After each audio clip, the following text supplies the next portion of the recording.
Hey, everybody, this is a cash game poker coaching study session. We're going to look at hands with all the cards face up so we can see how our real opponents actually play rather than what we think they play and rather than how the solver plays. First hand we're going to look at, I'm not going to show you their cards till the end because this was a very hard hand.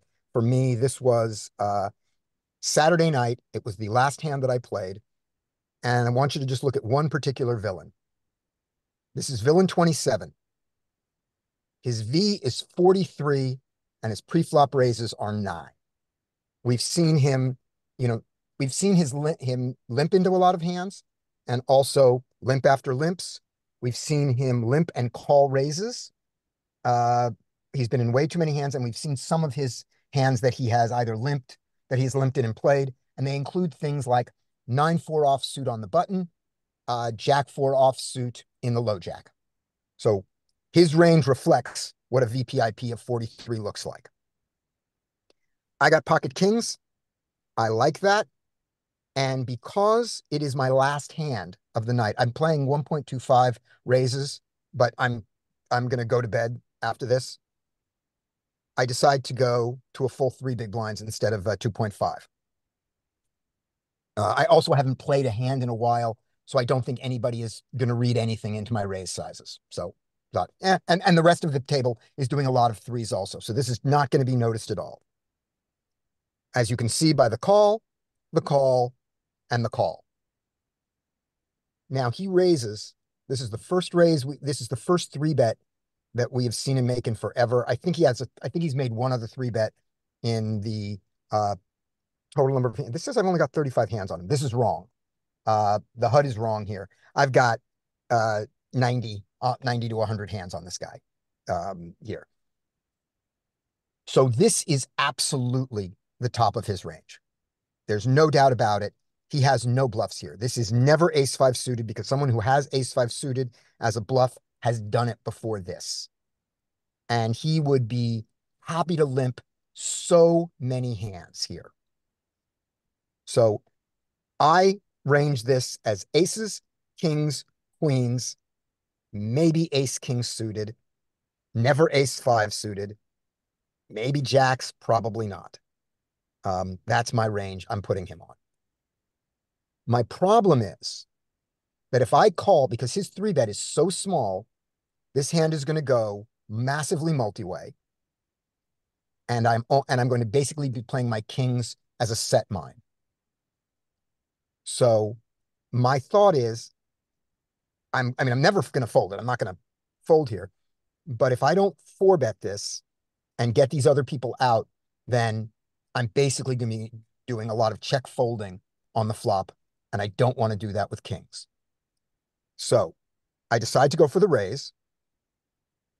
And I've already decided what I'm going to do if and when he jams. I've decided I'm going to call.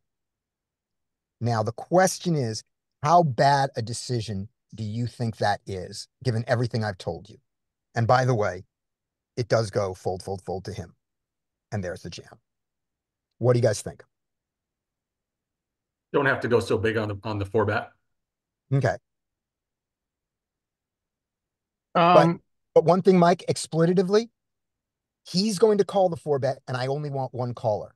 So I can that's why I think I can do this. He's not folding. He hasn't folded his Jack 6 offsuit that he limped to a normal size ISO raise. So he's certainly not going to fold his 3-bet to a 3x 4-bet. And I want these other guys out. Now, do you still think I don't have to go so big?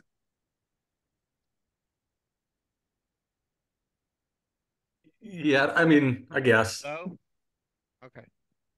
Not sure Um, that like if his 5 bets has his aces and maybe kings. Like what's his 5-bet range to you?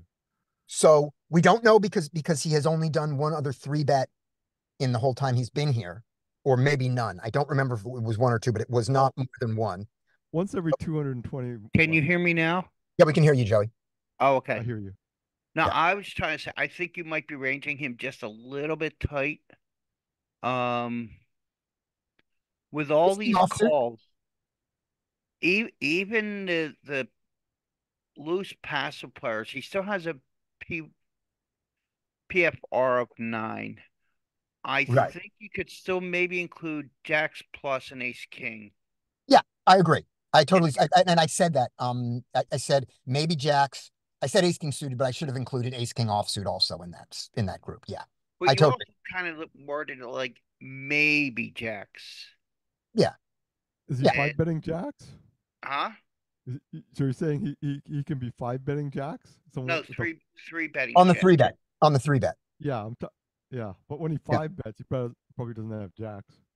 Right. So let's All right. take. How do you know? There's a possibility. All right.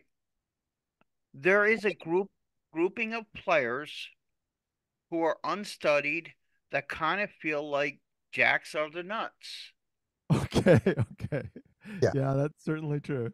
And I mean- jacks, and they definitely feel this. We know that jacks want you out before the flop. We know that there is a contingent of players who think that jacks need to get full, that jacks never want to flop. Yeah. And this is the way that he doesn't get a flop. But I mean, so in the end, the question becomes, can you exploitatively fold kings here with the information you have about this player? and here's why I didn't do it. Yeah, so that's the question. And then I'll I tell you never- the thought process. I have never folded kings pre-flopped except for one situation. And what I tell people is if you're ever thinking about folding kings pre-flop, you have to be 100% sure they have only aces and nothing else ever.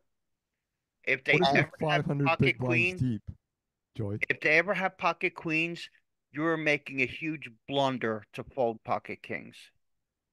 What if I it's will five- say here that I think you have a stronger argument to fold kings if instead of he just shoving, if he had gone to clicked you back to 60 bigs. Yeah. So Yeah, if he had clicked you there- back to 60 back. bigs, then I think, especially against what we feel is an unstudied player, Yeah. you have a greater argument to fold kings. However, quite honestly, when he 5-bet shoves, I don't think you have as much of an argument to fold kings. Okay. So here's the other piece of this. This is so I am not at all confident that he doesn't play jacks this way and that he doesn't play ace king offsuit this way. I agree with Joey that those could be in his range, and I think they are. Jacks is the one I don't know about. I believe, and this one I feel confident in, that the bluffs are not there. The ace-5 suited bluff isn't there. Now, here's another piece of information. I raised, we got a call, a call, a call. Don't you think there's at least one ace out in these three, that there, most of the time, there's at least one ace in these three ranges? I think that's valid. So I think that pushes his frequency of pocket aces down when I range him on aces, kings, queens, some jacks, and ace king offsuit. I think that now my fear of his aces goes down significantly against that range. Do you guys hate that logic with this player? Assume that everything I've said about the player is right. Just take that as a given. So As a is poker. there an aspect of card removal here? Do we have some card bunching going on? Yeah. I think it's a valid argument. Okay. I mean, I would want to know a little bit. I mean, we can't really know these players' VPIPs or how active they are, but yeah, I think that's a valid argument that there's going to be a lot of ace X in this flooding range. Okay. All right. So let's take a look at all the cards. Show all known hole cards. Let's go back. So we get everybody's hole cards. So this is the hand from the beginning. I raise. This guy flats the threes. Not a good play with only 57 big blinds, but not a terrible play. Or put it another way, a much better play at 100 than it is at 57. I'll say it that way. Okay. This ace-4, this is terrible play, but it is one of those aces that we suspected we see here. And there's the 10 jack. Okay. So that's the hand. Last hand I played. Do we need to see the rest of this? Uh-oh. No. No, I think we're done. Okay, let's move over to Wait, I'm a human my being. I hand. want to see it. Oh no. Oh no. I didn't even look. When the 7 came, I just walked away and came back to see, do I have a hand in tiny blinds? And I did not move fast enough to reload because I was going to leave. So I didn't reload for 100 big blinds here. For the one hand, just because it kind of happened fast, and I just looked away and I said, I don't need to see the 5 of Oh my clubs come God. off. Yeah, I I don't. was wondering why this was your last hand and you didn't play one more. Yeah, that makes sense. Yeah, that's why. Okay, so that's how my weekend went, and we're gonna look at hands from Mike with the cards face up. Anybody? And now that we've gone through that, any thoughts about that? By the way, about that hand, about the thought process, Yeah, you about can't fold. what Well, I'm curious what you guys think about if he had clicked back to 60. I think the equity you need if he clicks it back to 60 is only like 23%. And I think kings actually have that against aces. But No, they've got more like 12% against aces. oh, really? Okay. Yeah. Then I'll run that up for you guys while you keep talking. I'll check that number right now. okay, well, What you're saying. if you need 23%, you don't have that, then maybe it's an easy fold. But that's only if you know he has aces, which is a really tough Yeah.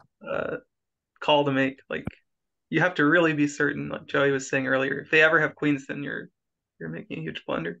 Yeah. Without knowing anything about their suits, kings are, oh my gosh, they're no way better than I thought. You're so much more right. We're both wrong, but it's 18%. 18. Okay, so still not 23. 12, and you said 23, but 18 is closer to 23 than 12, so you win the game. You win It the does game. mean that it's a wrong. fold though. If you know, if he like literally shows you the aces, then you can fold. Well, but you do have implied odds left. Got a little bit of implied. Oh, When you if he shows you aces, you do know that if you hit a king, you're getting all in. it's true. And you can check fold on flops that don't have a Yeah. So king. yeah. So um, I think I might be more scared of the click back, but I just don't know that I would be able to look at it and fold.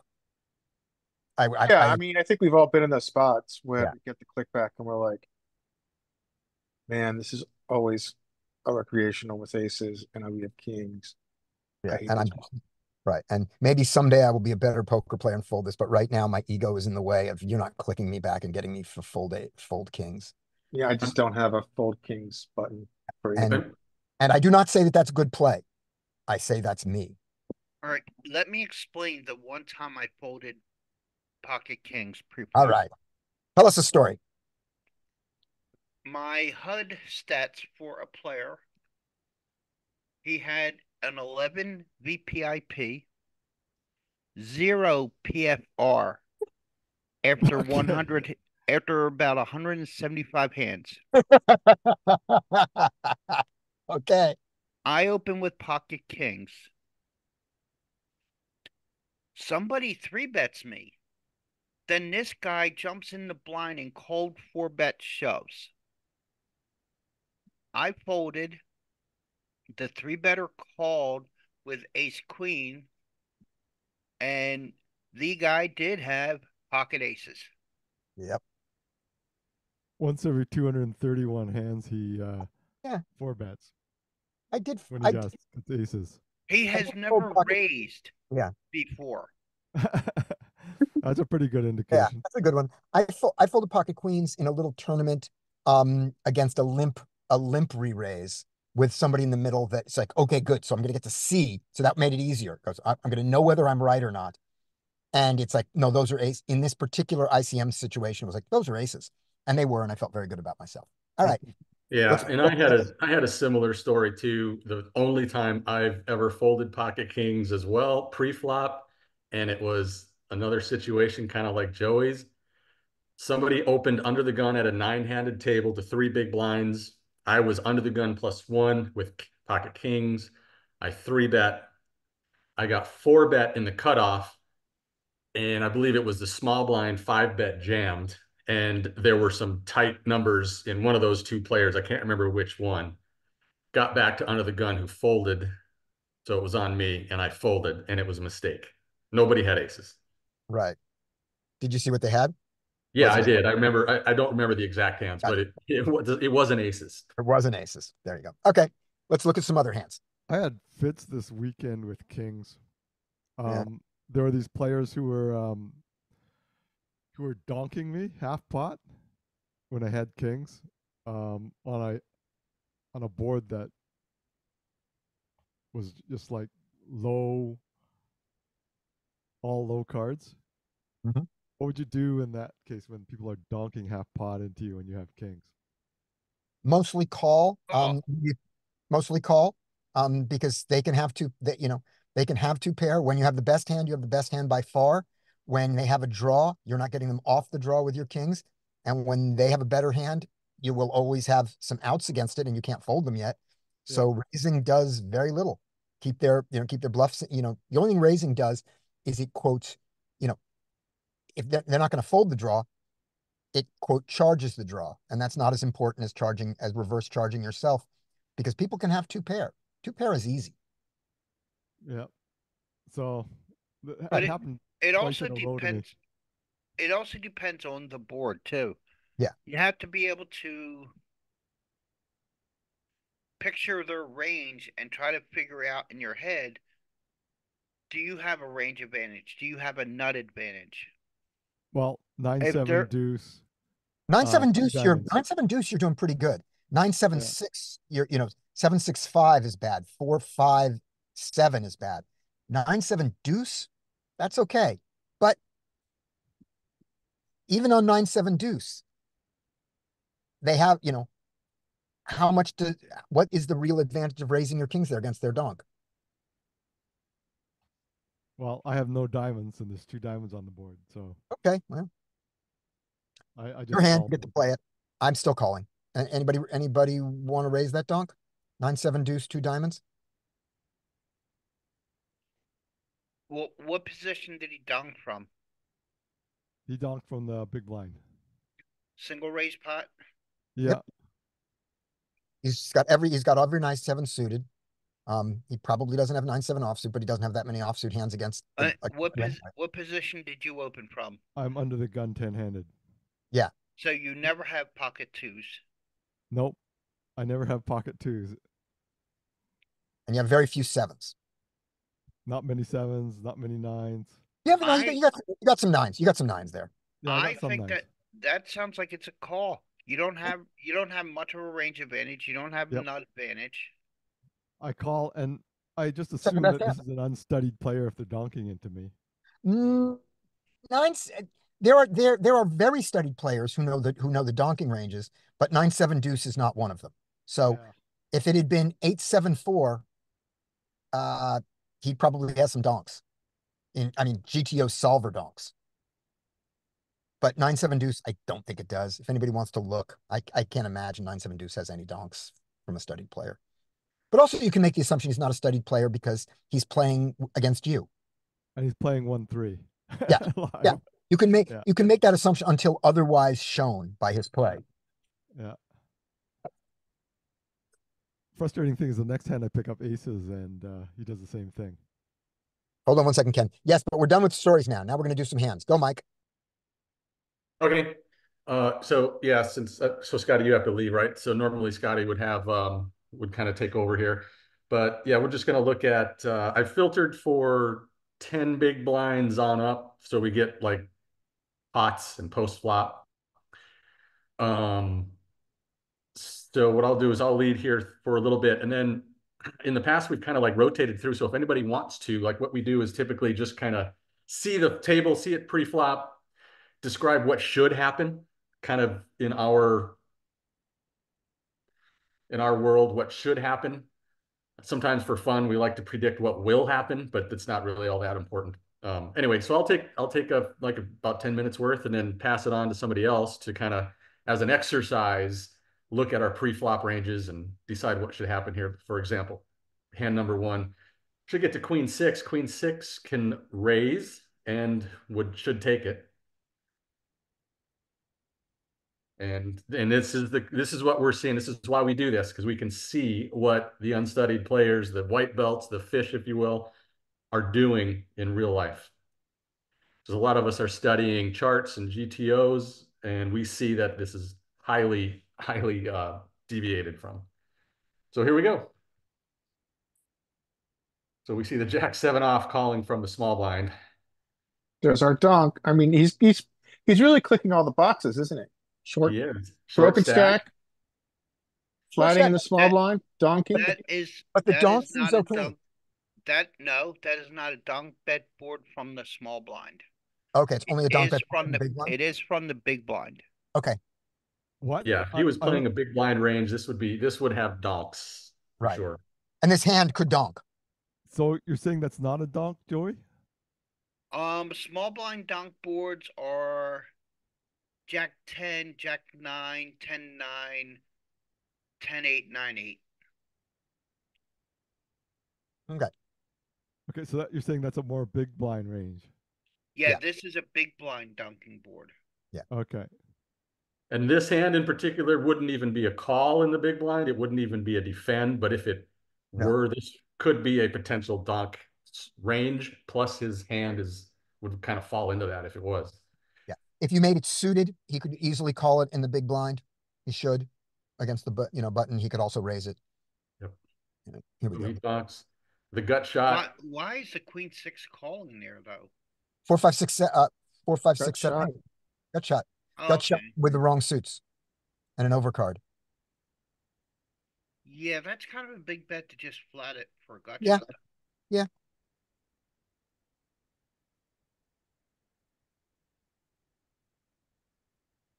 And there's probably and fold, there's a right? mistake. I think that's a big mistake. They should bet again, right? I think if he's going to take this line, which is the wrong line to take, that ace is, because it's a heart and it puts in equity, I think it's one that you continue on. And remember, we're saying as given that he took this. You were put into this hand. Someone said you now must play the turn. Here's the action. I think you bet that turn. Now the ace is better for the small blind. right. The ace is not that much better for the buttons range than the small blinds range here.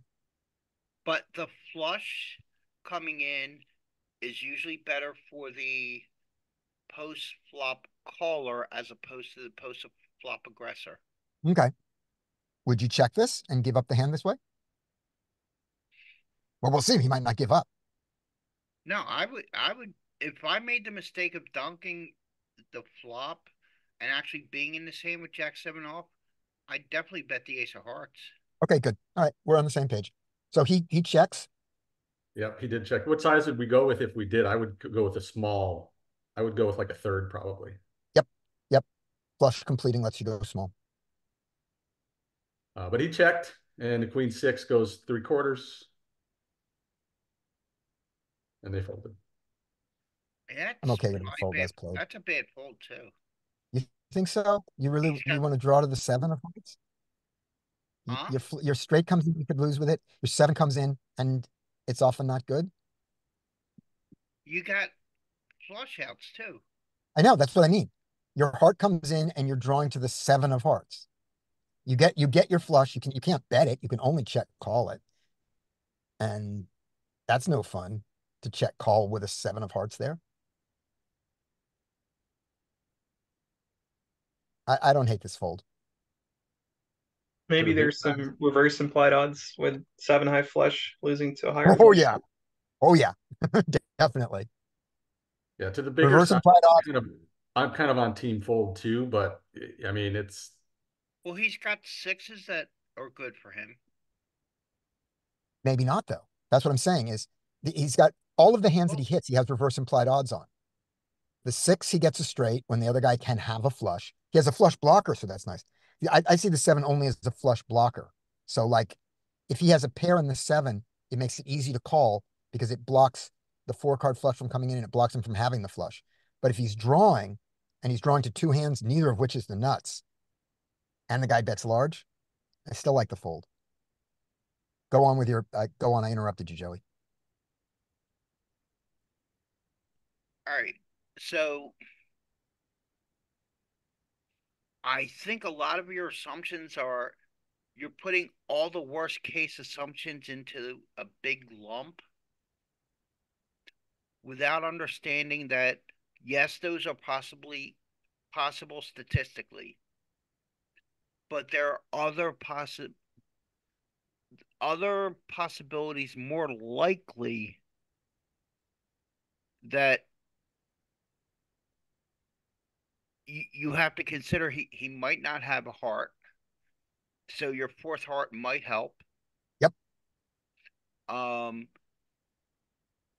With two cards, there's at least a 50% chance he does not have a heart.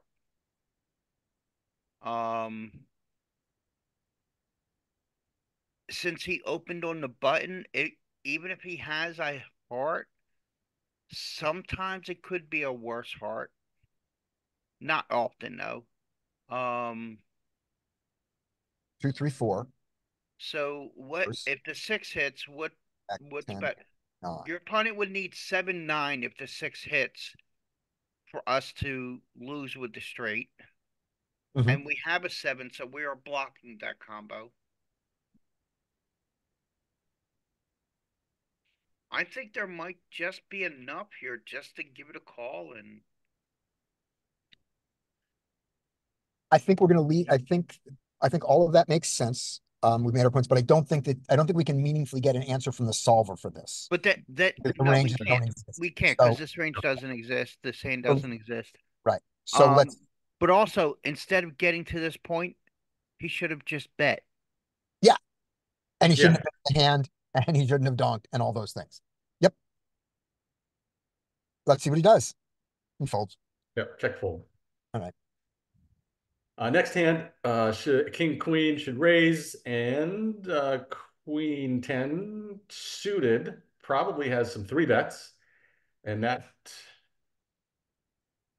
Not sure what the frequency of Queen 10 suited versus the cutoff is, but he does get the 3-bet, kind of small-ish. And I don't like this call from Hero, to be honest. I think think this, a 4-bet would be better. yeah, I agree. I wonder if it's because it was the smaller size that prompted me to call instead of 4-bet or fold. Well, you knew that you had him dominated, clearly. I think Yeah, right. I think there might be some calls with King Queen off here. Okay. I'll look it up. So we go to the flop, and a good flop for Hero. Let's see what happens here. Queen 10. This should probably be bet at pretty high frequency. Bet small. Out of position, you can certainly check a lot of your range, but certainly is going to be a high frequency continuation bet here. He goes half pot, a little bigger than half pot. Certainly not folding now that we've hit this. No 3-betting, right? I don't think we should be 3-betting Yeah, this I hand. think call's good. I mean, you're often going to be dominated, so it's a good call. Yeah. All right. Okay. Small blind picks up equity. Some pretty good equity. And good for his range. Good for Hero's range. Small, third-ish, little less than third. Can't fold. And we're still not going to raise, I don't think. What was his size on No, flop? A I might. B33? On flop, he went to like B55, B60. So I wonder for the group if there's, I mean, we can keep an eye on this. I wonder if this is a sizing tell. I think it is, but I don't feel confident enough in it to do anything but call. Yeah, I think we are gaining a little information here by his Yeah. size. Yeah. I don't think this is King Well, Jack very often, and I don't I think this is Ace King very often. I want to talk about the turn a little bit. Yeah. His sizing is messed up on the turn. And I think I may raise it because depending on what I think of this player, but he should be betting larger on this turn. A minimum of about 26. If you had a deeper stack, he should be going almost pot size on the jack. What's the reasoning for that, Joey?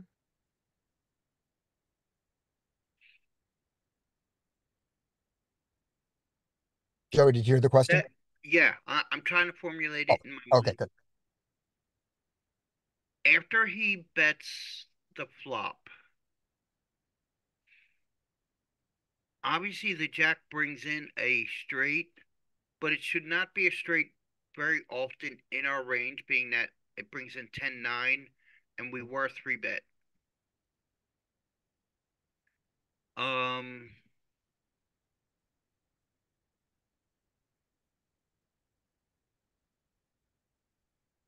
with the jack is not a good card for him to keep barreling his range on. So you're going to have more polarization. Like if it was an ace, he should continue with almost his whole range for a small bet. But the jack is not good for his range, so he's going to be a little more polarized. And quarter pot bet or whatever third size bet on the turn in that situation just looks like BS to me. So polarized range bet bigger? Is what you're Yeah. to simplify it? Bet big or check. I mean, the solver usually is going to polarize on turn, right? It's either going to check or bet bigger. And so, I mean, it might take this line sometimes, but it's pretty rare. Yeah, I didn't say never, Scotty, Yep, but yep. it No, no, does. I was just giving, I was just making it precise. Wasn't criticizing or correcting.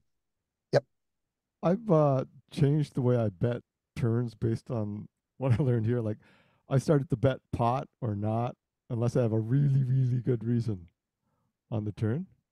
So Derek, maybe you take this simplification for a little while because it's such a fun one and see how it works. This is from a YouTuber by the name of Hungry Horse? Hungry Horse. Hungry Horse is a poker YouTuber who makes entertaining poker videos that may have quite good information for all I know. For all I care. But his simplification on the turn was this. He said, you ask yourself one question on the turn. Is my opponent capped on this turn card? Is If my they're opponent what? capped, is my opponent capped? Does this turn card bring in a card that allows them to have the new nuts? You know, is their play in such a way? So for example, there's a flush draw on the flop and they call. The flush comes in on the turn. They are uncapped. They have flush draws there. They could Right. have that, right? The way that, the way they bet, the way the turn went and the way the flop went and the way the turn came, particular blank that it is, their best hand is top pair medium kicker because everything else they would have raised. This is you have to believe what your logic about the opponent is. But when you look at the turn and you say, is my opponent capped on this turn? If the answer is yes, then you bet big, pot and a half, pot and a quarter, like that. If they are uncapped, then you bet small.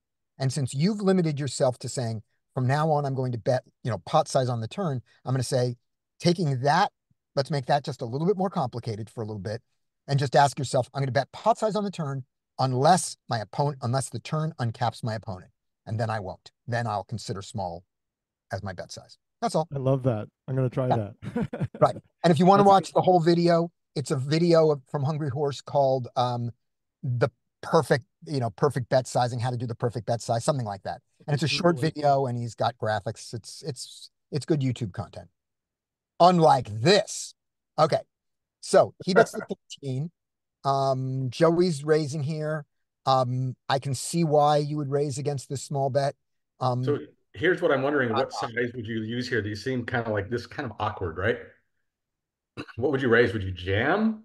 That seemed too big. Would you make it 35?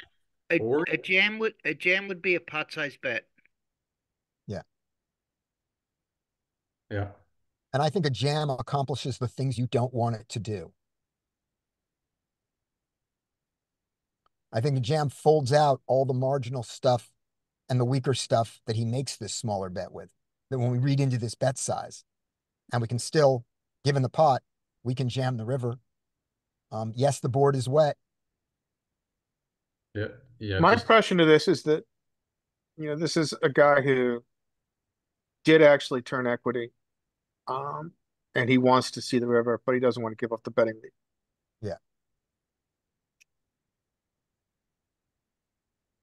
So And here's a Scott- simple argument. Scotty, it's yeah. okay if they fold equity.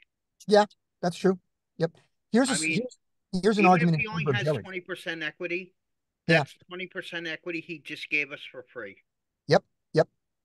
I go with that. Here's another argument in favor of Joey's position on this. It's a very, very simple argument, and it's related to Larry's. And this is one that I do think about in game. I use this heuristic, which is he bets small, therefore he wants the next card to be cheap.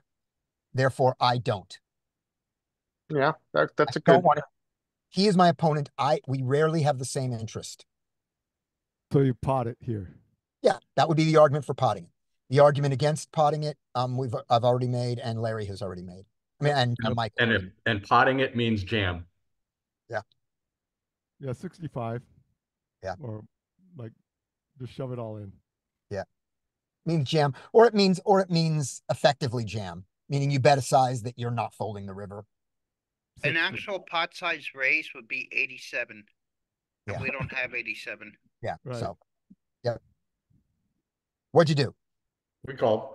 All right. I'm on team call with you. I would imagine we're going to see a give up here. No. Now this is a very weird line. So, I think one of the values is understanding the villain here and what his betting line is telling us. And it's not telling us that he's got nutted. He's got a nutted combo when the 6 does not complete any draws except what? 6? The 9-10. Well, the 9-10 was already there. The 6 brings in pocket 6s.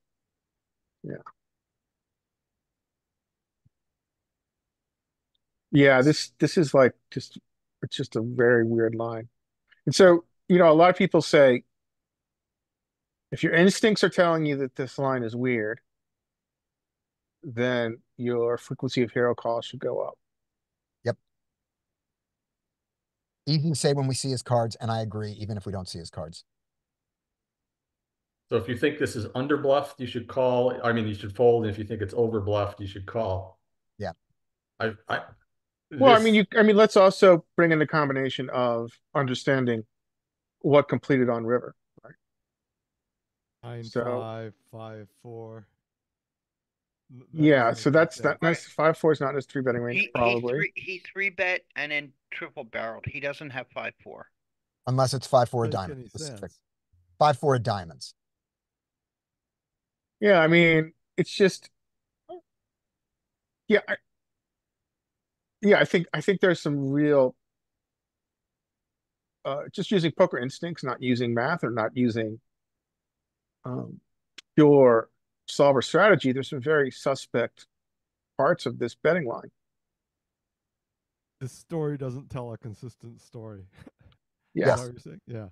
yeah, we're And then- playing humans, and he's just Right. not Looking at telling the it- right story. Looking at it in terms of what is he doing? Like, what's his value? He's got kings, he's got jacks. I suppose he could get here with 6s. I doubt he has 7s or 8s. You're The not only thing three-betting. that makes sense with this Could line, be 3-betting 8s, maybe.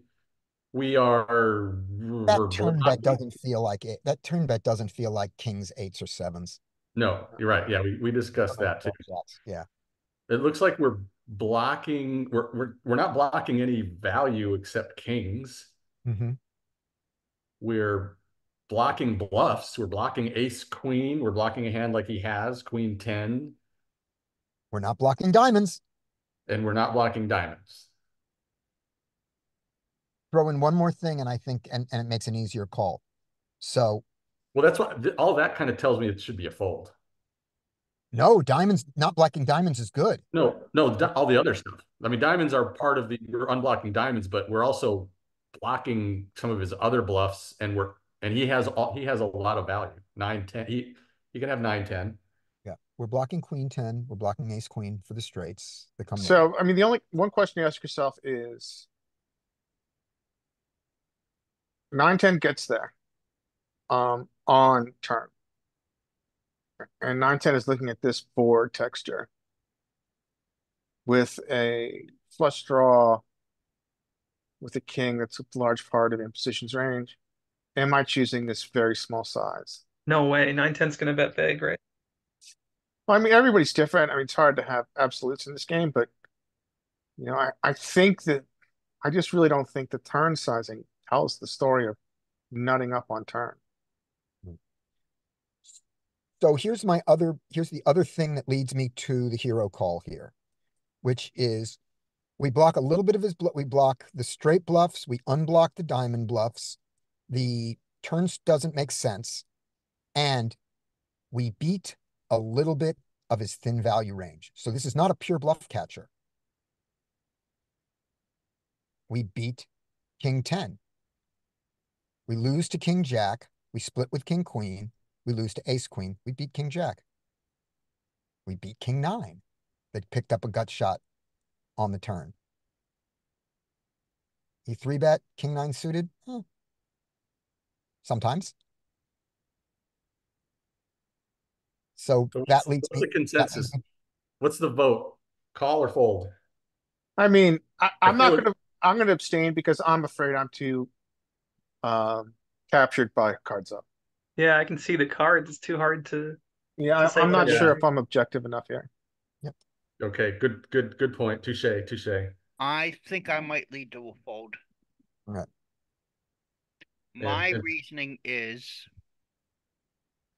that Jared, Godspeed Toe, has studied data analysis that has indicated that no matter what the stakes, even high level, that the triple barrel by the river is almost never a bluff.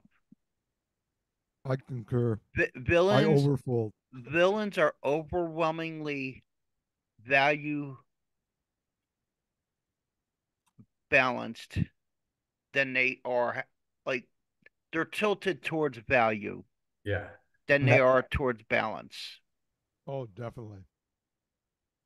And My group is just like all value bet of the river. so then you have to question, does he bet anything worse for value?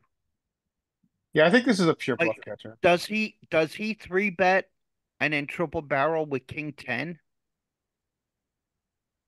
or King 9? I mean, Scotty makes a point that there are a few combos, but yeah, I think this is oftentimes a bluff catcher. And the other question is, I mean, really, the calling argument is built around, is this an overbluffed or underbluffed betting line? This betting And I line was building my argument around the fact that the betting line is suspect to me. I'm on Team Larry. Um, and we don't know much about the opponent. We don't know his history on ignition. No, Then we you don't. just have to In fact, ask yourself, is this in population an over or under bluffed betting line? once he triple barrels, it's according to the statistics, it's drastically underbluffed.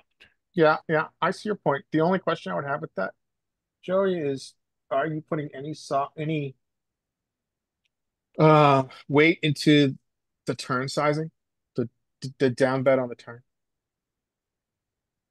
Yeah, you have to consider that, but I think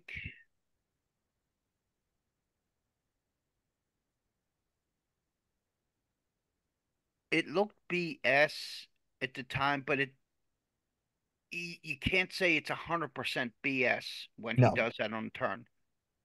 Some people might just do that.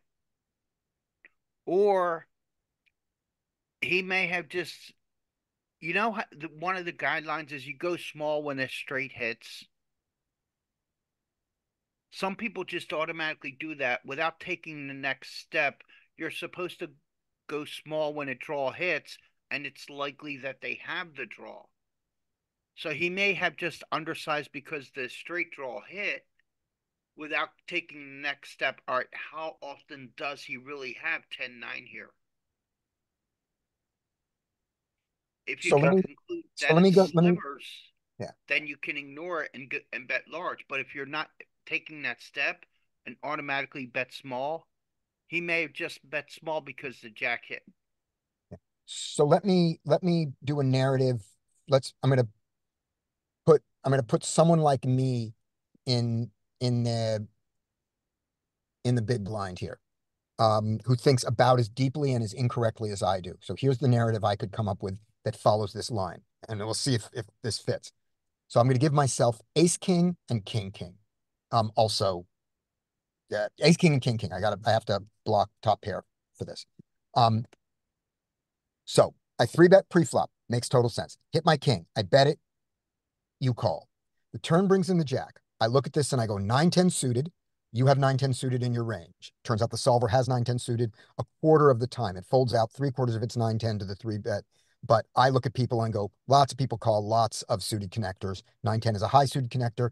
Many people don't make the distinction that low suited connectors are called more than medium and high suited connectors. So I give you that.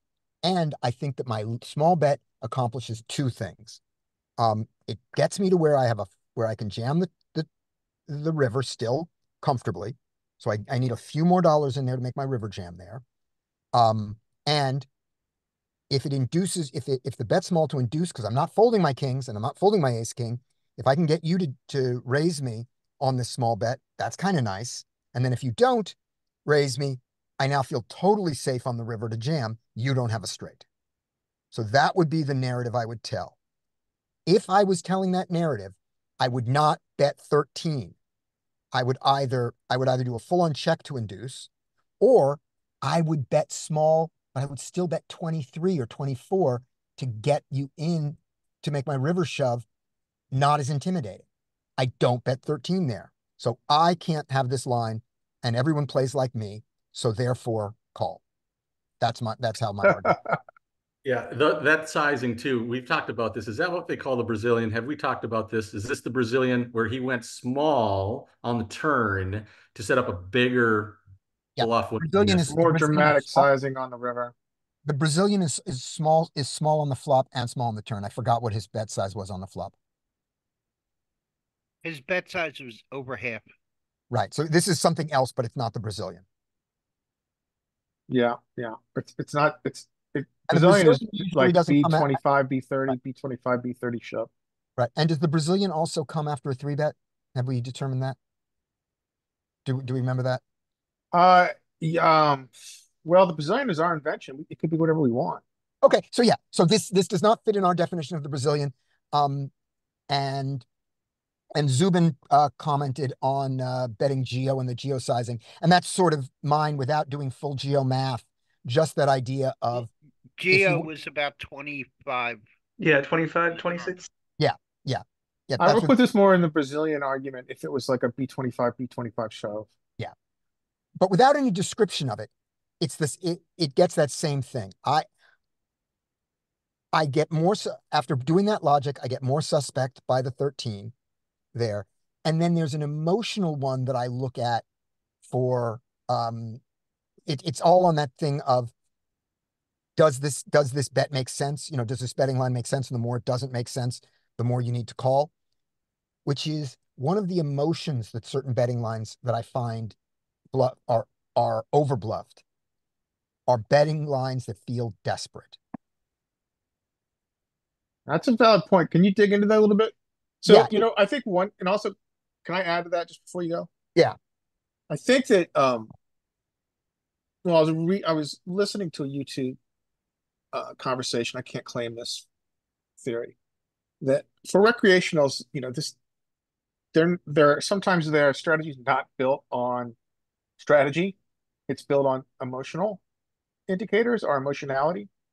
And, this is a 3-bet pot. And so emotions are high. Mhm. He might be just full of adrenaline, ready to Yeah. gamble it up. So sorry, go ahead. Yeah.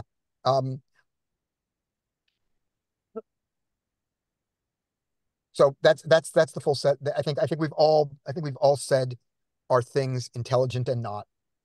So move on. Team Zero. Larry. Yay. Oh, Yeah. and one thing back with the pre-flop. What position was that? Cutoff? Yeah. Yeah. Yeah. I did check. King Queen has 0 calls. Yes, Yeah. It mostly folds and then 3 bets about 15%. Nice The- hero. Shout out to Mike. Nice hero call. Yeah. Like I'm still, I don't know if that's a good call. I was like kind of on team fold here, so I don't remember this hand or anything, but I kind of was seeing it as we're doing it, and I was in camp fold.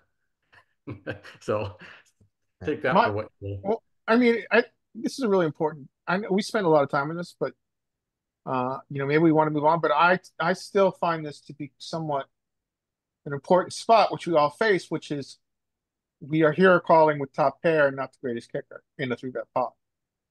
And so, if we can dissect I mean, I think the argument is that um, we are indifferent, right? As a group, we're all Yeah, mixed. and Some people and are folding, some people are calling, but if we can suss out a little bit of strategy here, then we're in a good place. right, and we all everybody who was on team call relied heavily on the turn sizing. Had he done, you know, had he done a bet, a Geo bet, I'd be full on team fold there. And just here's the thing that Joey was pointing out: a little bit of calls with the ace king and the ace queen. These offsuit ones don't call. All your calls come in the suited region here. And remember, his 3-bet was to 10 and not 12, and that's one of the things that made you do it. So that was Yeah. why you made that adjustment. Was it the right adjustment? Probably I not. I don't think so. I Probably. think I'm pretty sure that's probably what led me to call instead of 4-bet or fold there, because I didn't know what to do. Yeah. What it probably does is let you 4-bet this to a smaller size a little more frequently when you 4-bet it or fold. But there is a size where I think you got to violate this and call, and I've seen that size a lot. You raise to 2.5 and they make it 6. Yeah. And then I think you have to call the king queen there to a 6, I think. Yeah, we see this a ton. Haven't seen it in solvers, don't know. All right, I'm going to give up the back to you. And if this river card, by the way, here, let's get back here. If this river card is a diamond, it's just a fold. No question. Agreed. Agreed. What if it's the queen of diamonds? Still a fold? That's a really tough one. And I think it's important to classify your hand as a bluff catcher. Yeah. Right. And I mean, at that then point, we if it's could- queen of diamonds, it's important to understand you're not beating value. It's a bluff catcher. it's a bluff Well, catch. if it's a queen of diamonds, we could be beating value, right? We could be beating aces, ace, king, Yeah. king, jack. Okay, You have a but good point. I mean, he could How- be shoving those with a flush blocker. Yeah. all right, you're adding aces into like a mix where a flush, there's a 3 flush and a 3 straight on the board. How there may be a lot of people who slow down with aces under that condition. Yep. Yeah. I definitely would. Right.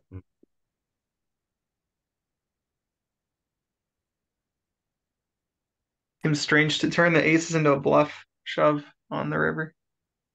Yeah. Although there'd be the people who don't know they're bluffing. No, but Oh, right. I think aces are too strong to bluff there. Oh yeah, he shouldn't. Yeah. Zubin is We saying know that. Zubin is saying it'd be weird to turn him into a bluff shove, and I'm saying if someone shoves them there, they probably don't think they're bluffing. Right. They don't. Against It would be think- it would be a part of the player pool that we're putting them into they're just overvaluing a hand. Yeah, against a calling station, you might be able to block bet and just get called by weaker hands.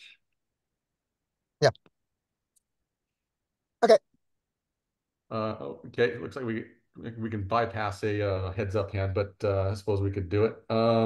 Jack 10 raising. Sure, it's heads up. What do we know? Yeah, this is beyond my good nice hand Oh here. my God. It's certainly donk territory for a big blind defend. Checks. Boy, Jack 10. Not sure what I'm doing here. I go big. probably a Might end your mistake. misery very quickly. Yeah. I don't Kind of, hate it. Gut shot in 2 overs has a lot of equity, right? Yeah, Usually. it does.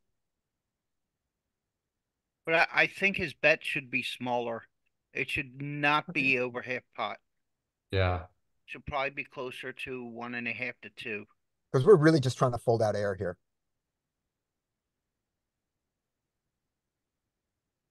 Should it be? I'm wondering if we should be, if this should be. No, you're right. I think it has to be small and infrequent.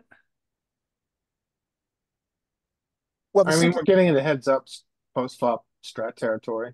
True. but here's Yeah. here's the simplification on it. It's a board with completed equity that pushes your bet size down. It's a board with completed equity that matches his calling range. That But pushes. we're going to be checking an absolute ton here. So that means when we do bet, do we bet big? Not on this board. I don't think so. No, you don't Okay. bet large on completed equity boards. Yeah. So it is a bet small and infrequent type of situation, right? Yeah. But he basically is at a click back, a little bigger than a click back. No, it's about 3x. Yeah. For 2.5. I could call this with a club and fold without a club. I could make that as my mix. Yeah, I think you need more backdoor here. Yeah. I mean, you have backdoor, got it. I don't know, man. Yep. You have a gutter and 2 overs. You feel less confident with your 2 overs when you get check raised, and you don't have the backdoor saver. So since So you're going now to your bet pot, your gutter lost a lot of value. I think this is a fold. Yeah, this has to be a fold, right? Yeah. Okay, so we've gone 3 hands, 20 plus minutes. Let's want to hand it over to our next analyzer. Anybody want to volunteer for the pre-flop predictions? I'll do one as someone else. Oh, Joey, you're up. You're up, Joey. Yeah. All right. Okay. So here we have ace jack opening, pocket fours defending, mostly calling. Okay, good.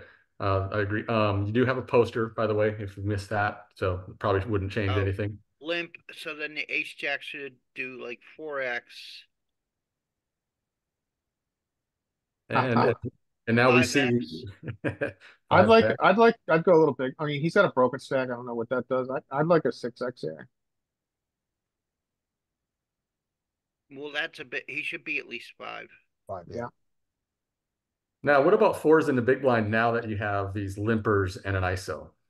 So I think you've got to look at. I think you might fold with implied odds, right? Because you've got 3 broken. I think this is a fold. You obviously, no. as you guys know, I very rarely am going to say fold low pocket pairs multi-way pre, but I think this is the case where you do it. You don't have implied odds. You're overpaying for it.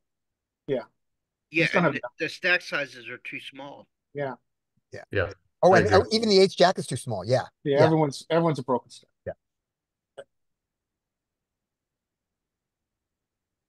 Okay, so we kind of obviously the 8-6 is awful. HJ, yeah, that's a good sizing. Yep. Oh my goodness. That's a horrible. Oh no. What is he? Stop You got a criticizing my gutter. play. You got a gutter to the shit end. Well, it's a double gutter, right? It is a No, double gutter. No, it's not. No, it is. he You needs you and to. end with a It's jack. got and double gutter. It's double gutter technically. It's a Oh, 2 that are bad. A double It's very shitty bad. double gutter. Yep. And both of his outs are to a shitty end of a straight, right? The 7 isn't terrible, but yeah. Oh no, he has a pair.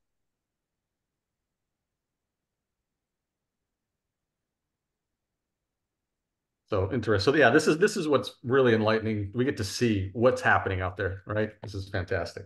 Yeah. Okay, Joey. right. So let's see. Too early for King 9. I wonder if we're going to see the magic of being in position here. Pocket 8s open. Pocket queens, 3 bets. Pocket 4s should fold. Pocket queens have a little bit of 4 betting. eights should fold, and then queens should probably call. And But there we go. welcome to Ignition. You still would you ISO here, Joey? Would you continue the Oh, most against one limper, I'm definitely ISOing. Yeah. I think we all would make it bigger, right? 450. Yeah, I'd go 4. 4. Yeah. So this is a very interesting spot for the big blind queens here. I think I would code 4 here.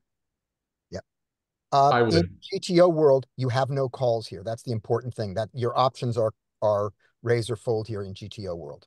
And this isn't a slam dunk 4 bet, but if you're going to play the queens, you should 4 bet. Yeah, and I think I would too. I would probably And bet 100%. right, against cutoff button configuration, just cutoff button, it's a slam 4 bet.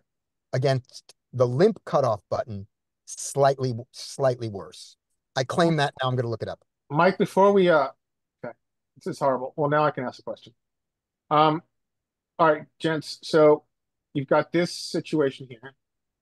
We've all been in, for better or worse, with 100% against cutoff button. what is the size that you're going to choose for your big blind queens? 25 to 27.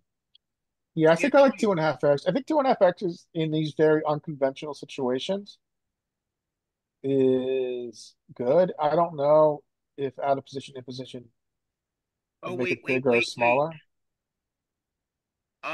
Sometimes queens have a bit of shoving too. I think like ace king off queens and That's it. It's ace king off and queens. oh, I thought there was a third hand that did a bit of shoving. No. Okay. Let me see if Well, it's let me- hard. Obviously, we don't have charts for this. we Ace have a king chart off for and this. That, queens can we have a shove. chart for this. What it is it's the If it's we you just ignore ignore if we ignore the jack 3 limp. yeah, and you well, can it's then it's like 28. It's 28. It's called Yeah. for. So then the other queens are shoving. Is that what's happening? Yeah, but Mhm. Larry, is it 28 to a 12? Like what size is it a 250 to 750? It's a cutoff raise, RFI 2.5, button 3 bet to 8, big blind, cold 428. How are you getting 8 on the 3 bet? Because I've got it in. Um, I can show it to you. Oh, it's I'm getting different sizing. Yeah. yeah, it's my On air. GTO Wizard, it's I hold only my going hand to- up. I've got it on 150 big blind.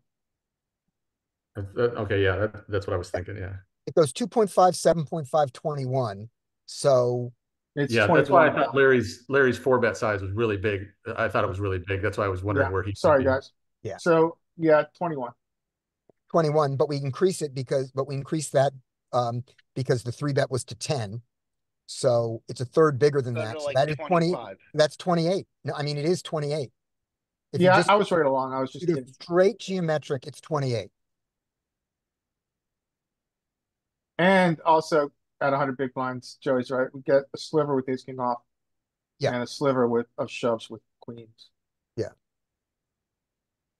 Okay, but we get a And- flat. We get a 3-bet flat. Right? And that's what that doesn't surprise us. Because you can see the logic of why queens want to do that. You have to know something about GTO where GTO says don't do this. Because it doesn't seem terrible. Yeah, you're right. I mean, so GTO has told us this is a really bad play.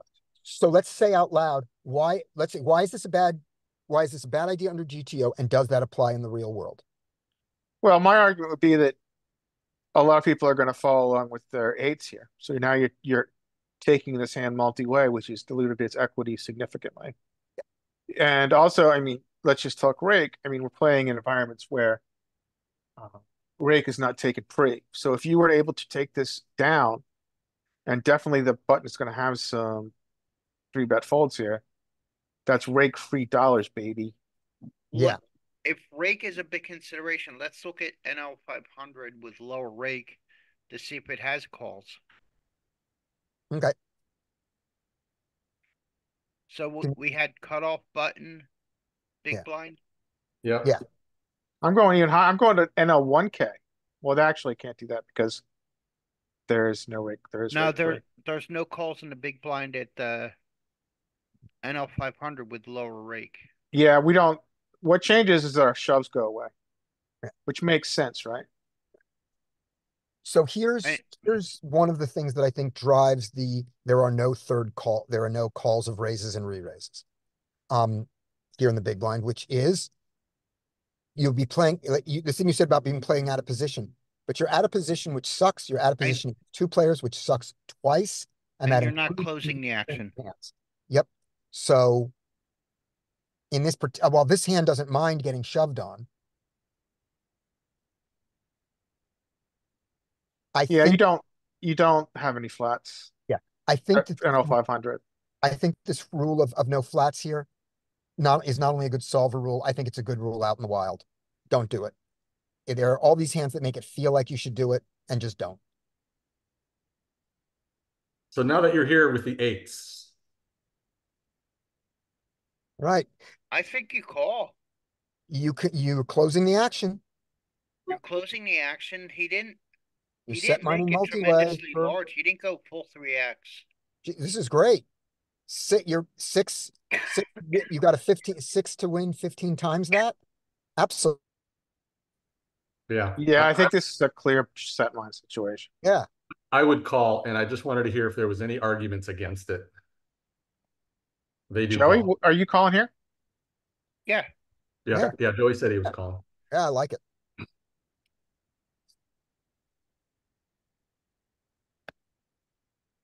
What's the Everybody- bottom of the raising range for the eights player? Is it like just ace king, ace is king? What's his raising For range which with the player? pre-flop? Which When the big blind flats and the cutoff is next to act. We Are you don't talking about have pre-flop? GPO world Yeah, because still pre-flop. there are no flats. So we have to Okay. extrapolate. So yeah, so you have a really good question because this does happen a lot in the wild. It does make sense for us to suss out what this. Well, I don't think. Well, I personally wouldn't have any four bet range except probably. Well, yeah. Well, aces and kings are obvious. Queens. This is a tough one. Yeah. What if you're sitting here with queens?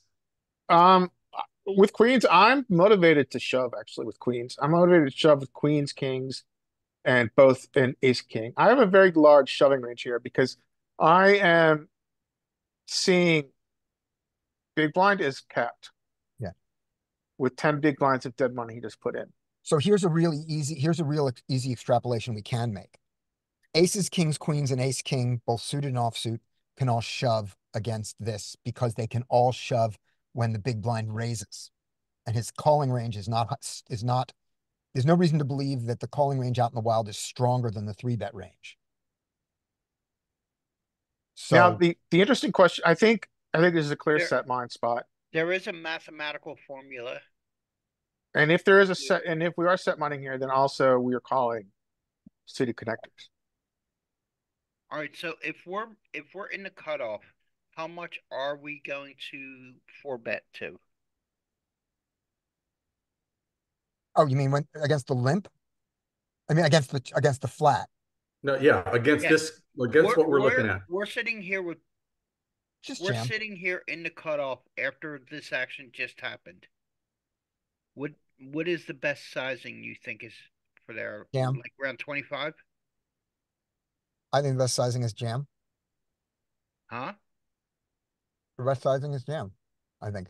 With Because every hand in your range. with every raising hand. If I'm raising aces, kings, queens, and ace king, yeah, I can jam all those. Happily. All right, okay. I'm trying to look at it from a math perspective to figure out the value hands. When you jam, we're now risking 96 to win 25. Mhm. So our bottom value hand has to be the best hand 75% of the time. That's going to severely limit our range if we just limit ourselves to jam or fold or jam or call. Right. So, but that fits my aces, if but aces, if we kings, go to queens, and ace king. 25, Right. if we decide on the 25, then we're betting 22 to win 25. So the bottom value hand we can have has to be the best hand roughly 50% of the time, Right. which So will expand our range a little yes. bit more with a couple more hands. So now let's name what those hands are and see, do we want No, to four bet no, those? we have to do the math first to get to the hands. No, the math that you just did. So you do your math you just did, and you came up with, if I go to 25, I need to have the best hand 50% of the time. So now we make an estimate of what is the best hand, what's the bottom hand 50% of the time. Okay, Okay. let's So assume that pocket ace queens queen. has an average 3-bet of about 8%. Is that fair? Oh, you mean from our opponents? Yeah, the first pocket queens, the ones that 3-bet. Yeah, he's Let's say an average 3-bet range is 8% of hands. okay. So we need a hand that isn't. Our bottom hand has to be best 50% of the time over his range. Right. So we need a hand top 4% or higher Okay. is our value range. 1 to 1, we can, with a bluff range, we can then make it a full range of 8%. So what is the top 4% of hands? I think that's jacks and above. Aces, kings, queen, that's 2%. Ace, king. Is all the ace kings 2% or 1.5%? I'm doing it and my poker tracker is being snotty. Oh, I see why. I'm not in my there we go. Okay. Top 4% of hands include pocket tens, ace queen suited, ace king. Pocket tens, ace king offsuit, ace queen suited plus. Not sure if I'm doing this with ace queen suited though. Right. And so Or pocket tens. exactly. And that's and that was the point that I was getting to So on what based is on your pocket? analysis. All right, so now let's redo the math. Take it another step. Pocket jacks to an ace king is at 3%. Oh, pocket jacks versus an ace king? No, No, pocket jacks and ace king should be about 3%. yeah. When you do that, you get, let's see. You do it backwards here. Now So, I don't like the way they do hands because they use the Sklansky Malmuth version, which is not mathematically correct. yeah, but Just it's up. unclick the 10-10-9-9 and ace queen suited, and then add ace king. And that's 3.02%. Because poker strategy by default, unless you change it, does the top hands based on the Sklansky Malmuth math, which was skewed for limit poker.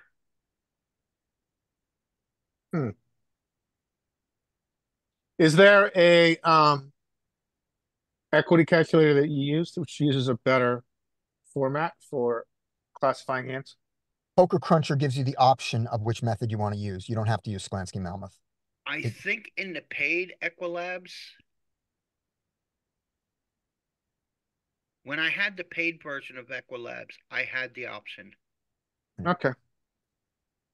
Cool. Where's the list? View weights. That's not it. Right, so free to web.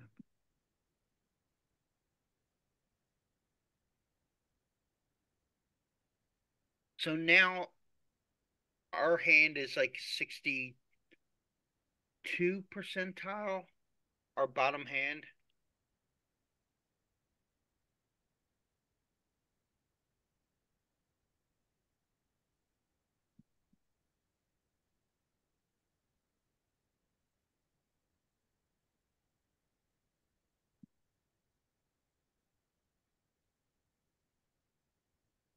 So the reason that I come up with, while you're doing that, the reason I come up with jam as my size here. Right. So if we bet 97 to win 25, our bottom hand, our bottom value hand has to be the best hand 79% of the time, math-wise. Right. And called. So 0.08 times point, what did I just say, 79? Yeah. That leaves us with 0.6. So by that math, our value range is aces and a couple combos of kings. All right. Then that's a mistake. That's clearly And a mistake. that's when called, right? When you know you're being called 100% of the time. That's not factoring in any fold equity. No, that's just the raw numbers you need to get to the Yeah. bottom hand of your value range. Okay. So yeah, so my play is a bad idea. I'm wrong about Now there could be shoves in the range. yeah. Like ace king may want to shove. Yeah. Queens may want to shove, but maybe you want to go But small aces with don't. jacks. Right. But aces don't want to shove, and therefore jacks don't have to shove. That kind of thing. Yeah, that makes total sense. Okay. So I would definitely not be against a mixed range where you shove some and yeah. Yep. I've changed my mind. Also, in game, the fact is when I said that's what I was going to do, I realized if I was looking at aces here, I wouldn't shove them. I would raise them and try to get one call. Or if I knew they both had pocket queens, try to get two calls. So he calls and set mines. Gets this. Everybody checks in flow, basically. Right. Yep. And he should bet about 10. The button Yep. should bet about 10. Yep, that's what I Yep. would think. That's a little big. Goes half pot. That might be okay. Remember, Jonathan did Yeah. say Mm-hmm. 20% to about 60%. Right. And there was a 2 in a 3-bet pot. So maybe half pot is okay. Right. And remember that the DTO stuff we studied was in single raised pots, not in 3-bet pots. There were no 3-bet pots there, so that changes everything. The 8 should fold now. Once the other queens call.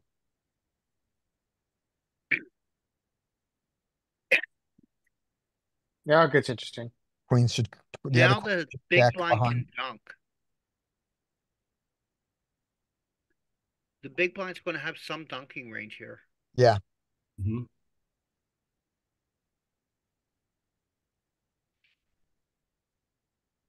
Goes a third. I can see why the big blind didn't donk, though. I can see the narrative in his own mind, which is that the button has very few nines in this situation. When he has his aces and kings, I'm not going to get them to fold to this bet, but a lot of his junk does fold. And I'm better off letting his junk bluff. And then also not value owning myself against the aces, kings, and the very rare 9. So I can see why the first queens chose not to. I didn't know you were doing a comedy show. You hate that? All right. You're putting thoughts into a population player that advanced players would have. No, I'm not saying, I'm saying something different. I'm not saying this is what he thought. I'm saying in this situation, these would be some of my thoughts, and coming up with a check is reasonable. That's what I'm saying is I can see why someone would do that. They could have my set of thoughts. Some of the thoughts of the population go as simple. I has the best hand. That's true, but not this guy. This guy checked, and I like his call.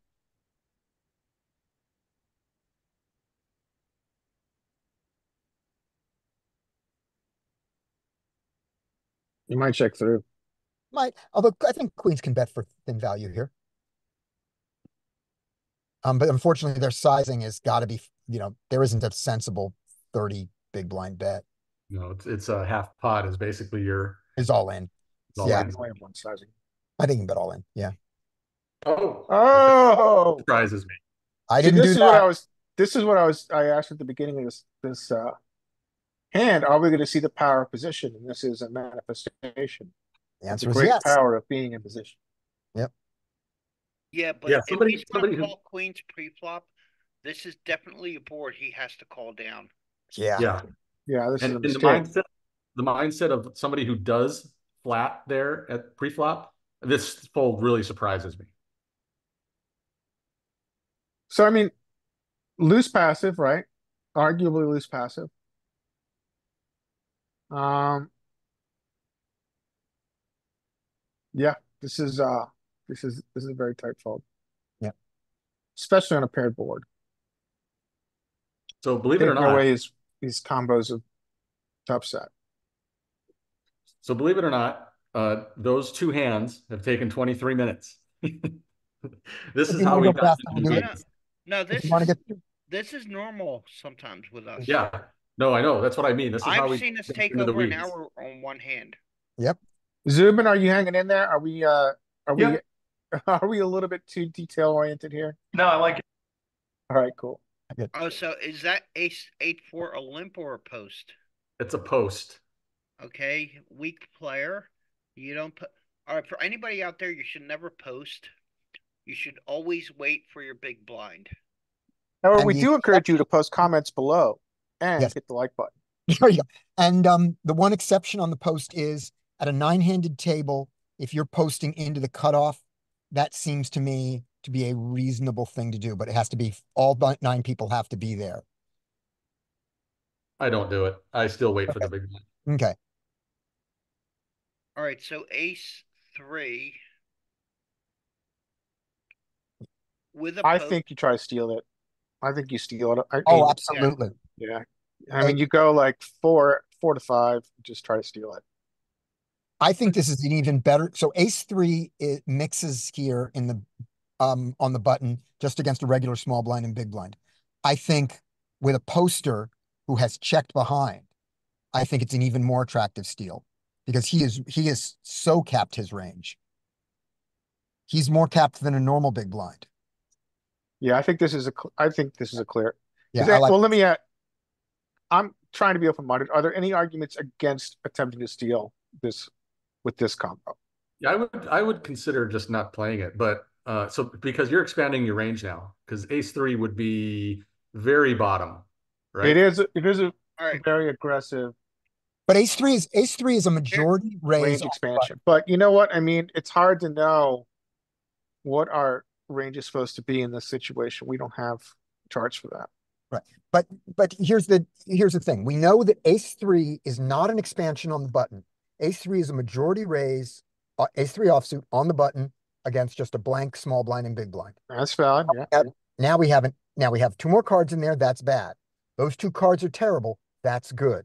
There's an extra big blind in there. That's good.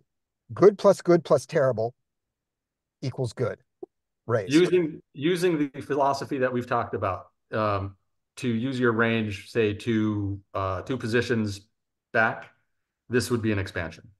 Yes, but Yeah, that's but it's not a limp limper. though. That's against a limper. These are a limper doesn't have all of the terrible cards that a big blind could have that you're willing to raise against. This guy chose not to raise. So he has a worse range now than a big blind range that you're willing to bet an ace 3 offsuit into. Now, Okay. Scotty put this well a couple of months ago.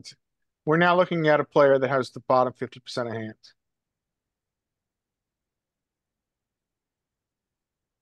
well, I don't think you could say that. Yeah, But that's an We could say oversimplification. it's a but player who does not have a top 10% hand. Okay, well, we could get into percentages, but Yes. but I would argue this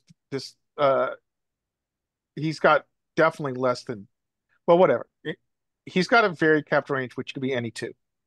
Well, no, it can't be any 2. Right. I would argue That's it's big less than blind has the big blind has 50%. the big blind has any 2, and we're willing to raise an ace 3 into the big blind. This guy has worse than any 2, then that's good. Yeah, So that but- means it's more. I mean, roughly he has from the 90th percentile down to 7-2. Are you saying he's okay? Well, yeah, I mean, But it's we're very hard to assuming predict, that Joey, almost- what a range is here, but we know it's really bad. Yeah, we're assuming that almost every player will raise pocket sevens, ace, queen, ace, jack. No matter how passive they are, they're still going to get the top 10% of hands in the raising range. So he has slightly worse than the big blind, which can have a full range of hands.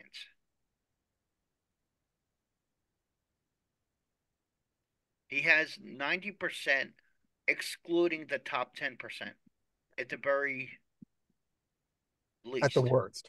Yeah. Yeah. And the big blind has 100% of hands, and the small blind has 100% of hands. All right. Now And here's I my was willing to raise ace 3 into 100 plus 100. So now I have to raise ace 3 into 100 plus 100 plus 90 at worst. And I get an extra big blind in there. So Now use your normal button range, or are you saying expand it? I'm saying normal button range, and then I have to admit that yesterday, when I had HUD stat, I've started playing with HUD stats for this week for the first time, and it has not gone well for me. But I would look at the HUD stats of the blinds, and if I was going to expand my range against those blinds, I would expand my range with this poster. So I could see myself going down to King 6 offsuit here.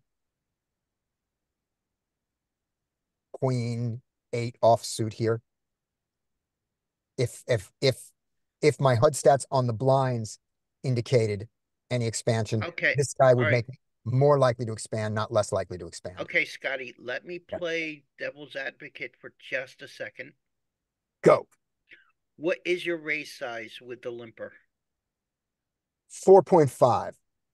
So I'm risking more. That makes my decision worse. Yes. Right, because remember that pre-flop ranges are based on the risk reward. Yes. So if you're going to be risking more to win the percentage of the pot that's left, theoretically you should get a tiny bit tighter.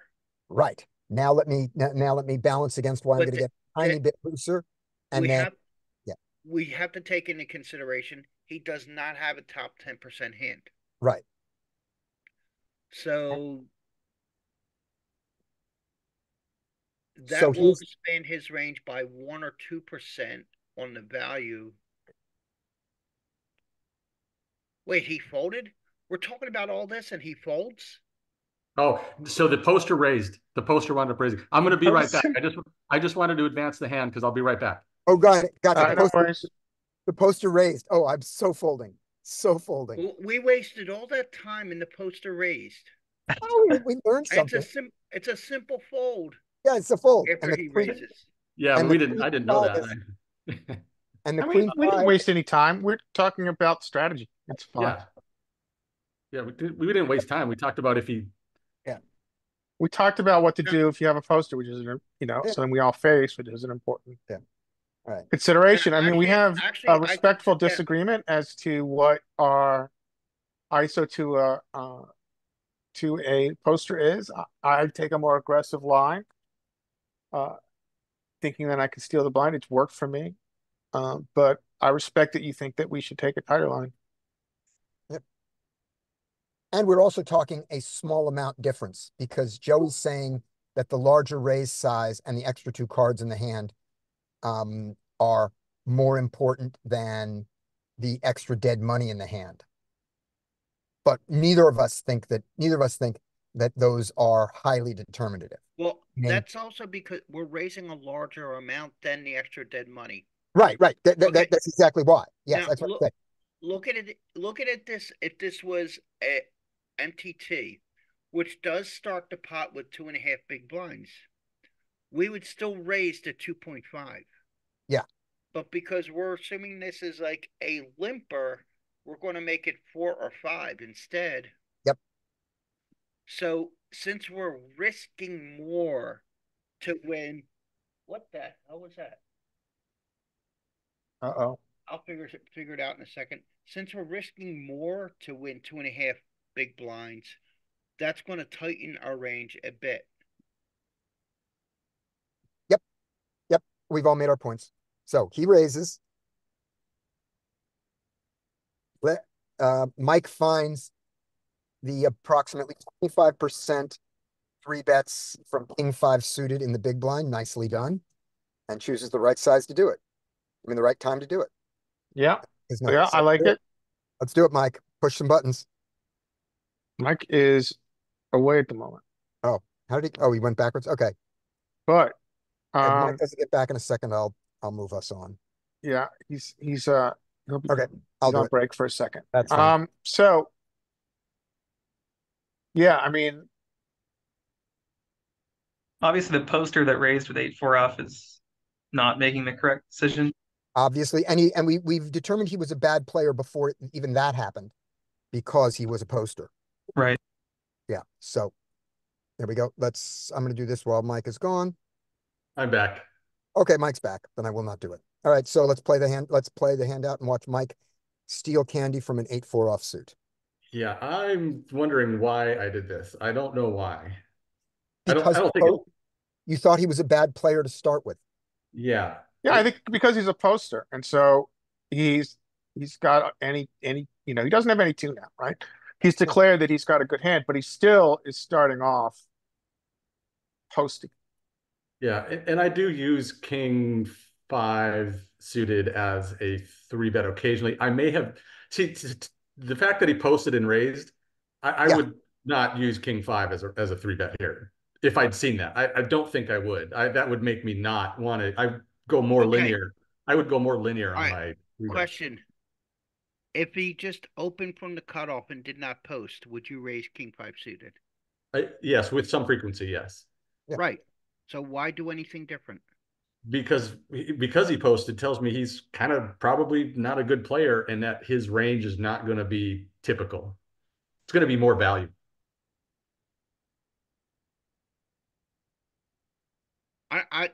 Well, that wouldn't dissuade me from three betting. I like to get out there and three bet, and I know you should call this at some point, and you should three bet it at some time. So I have no problem with you three betting it here. Yeah. I'm surprised I did is all. That's all. So very quickly, just to show one thing, and then we shall move on from that, which is your instinct about the king five being king five is that range, this area is absolutely right. Turns out against the cutoff, that's the exception. King five is the exception in that area. The fact that you didn't bother to learn this is perfectly fine. If you've got this area as your partial three bets, you're fine. Yep. Yeah. It's Yeah. usually Against the hijack. fine. Against the hijack, it's all over it. The king five loves the hijack, and the king five against the button. The king five does the button also. Sorry, let me make. And I typically take a lot of that. Like I don't memorize all that frequency. I typically take Not a a lot of it, lump it into groups. Yeah, that's what I'm saying. It's not important to know this, but it is perfectly fine to point it out and then move on. You know, to sort of hone your instincts as you go. Yeah. All right. Back. Let me stop sharing. Go back to the hand.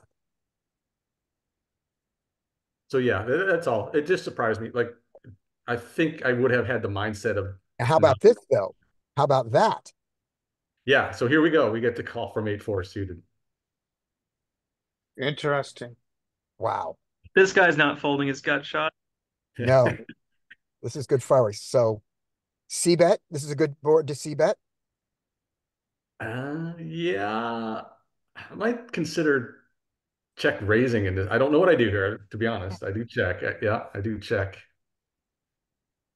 Why would Oh, he you went check? way too big for the raise. He went way too big for you to do a check raise now. Why Yeah. are you checking this board with your hand after three betting? He wanted to go for a check raise on the board. He thought the guy I'm was certain I'm certain I'm going for a check raise is all. I don't know. right. I But now I you don't think want to that's- check raise it. I think that's too risky on this board. Yeah. I mean, a straight did flop. You don't want to play too risky on that. Yeah, 8-9 is definitely in there, right? Yeah. But now that he does bet big, I almost feel like I have to check raise, or does that make me just want to just flat? The bigger the size, the less you check raise it. Yeah, That's No, I that's just exactly But what I the was gonna say. but the SPR is like really bad, right? that's true. Yeah, Yeah, you're I gonna have to think fold, well, you you're can't gonna have to fold. fold the turn if you don't pick up something more than your flush draw. Okay.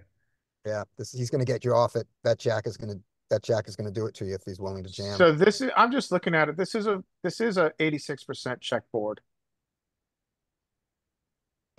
But this hand, This and these yeah, this region checks at a high frequency. It does have a low frequency big bets, okay, but the board itself is a high check board. okay. Yeah, I think I probably recognized that. But yeah, so his big bet that he shouldn't have a big bet here. He shouldn't have an Yeah. ace-4 offsuit here either. So it's that true. I just realized he has a double gut shot, but it's still really bad, he obviously. does have a double gut shot. Oh, thank you. He checked behind. Yep. All right, you got close to Eight not high low. is You good. got to shove. Yeah, I have to, right? Yeah. Yeah. Nice. And he can't call with 8 high, obviously. Yeah. Okay. So yeah, some interesting parameters there. I wasn't sure how bad that was going to go down. Does anybody else want to take a shot at the pre-flop analysis? You want to go, Zubin? Sure, I could try. So Okay. 10-3 should fold. Ace-5 off should fold. 9 deuce should fold. I think Jack-10 can open. And 100%. then Ace-3 folds. 7-4 folds. Queen-5 folds. 8-10 suited should fold. And 6-4, I think, folds too. So I guess Jack-10 just wins. 6-4 should defend. Should defend. Okay. Yeah, By yeah. calling or by By- raising? By Probably mostly calling. calling, mostly Okay. calling. It's going to have a sliver of raises, but like 10%. But yeah, to do your shorthand there in the big blind against every position, you can call the wide part of the tail all the way down to the 5-3. Suited. Okay. So yeah, the suited part. I'll just put it. I'll put up a range. I'll put up the most extreme version of it. Under the gun, raises, big blind, and you'll see. So here's your low jack and Jack-10 suited. Zubin, you were good there. Is a raise. And the big blind, here's your big blind defend. Yeah. See that tail there? That Okay. tail of 5-3, 6-4, 7-5, 8-6. Ignore where you get the two gappers. That is consistent across every place they raise from under the gun all the way to the button. All those never fold to a single bet, and that's in the real world and on Solverland. So Yeah, so good. I think That's you nailed it. I think you nailed it, Zubin. Let's see what actually does happen here. We do get the raise. see what the 8-10 does. Oh, perfect. Oh, okay. Well, here we go. That 6-4 That 6-4 is against the he's the hijack. It does. He's It low had jack. some raising No, in it. However, he's that the low size is jack. terrible. Yep, low jack. Yep, he's got some raises against the low jack there. Wow. He Yeah. found it. The size is awful, but he does have some raises. 25%. But the size needs to be big. You need to get 12 full. big blind. 12. Yeah, or even 13. 10 at the least. 10 is the Jonathan Little thing would be 10. GTO Wizard is 12. So anything from 10 to 13, but No. 8. No, No. Jonathan Little's more than Jonathan Little would be pot size. Jonathan Little was 4x in the big blind. But that was 4x against 3 big blind opens. It was 12 against 3. Oh, okay. Yeah. Now, a couple of the other coaches, like God's Big Toe would be 4 out of position, 3 in position. Yeah, so that would be 10. So 10 is our smallest. Yeah. But 8 doesn't accomplish what you want it to, especially when you have 4-6 suited. So I think 10 jack suited here would be a call for sure. I think it would be a frequency of a folding if he makes it 12, right? Probably Against mostly 12, it's mostly a fold. Against 12, it's mostly a fold. Yeah. It's got a But sliver. now we should probably call Yeah. pure. Yeah, I agree. Agreed. Pure call. Interesting. No c-bet. I think it makes sense. It checks through.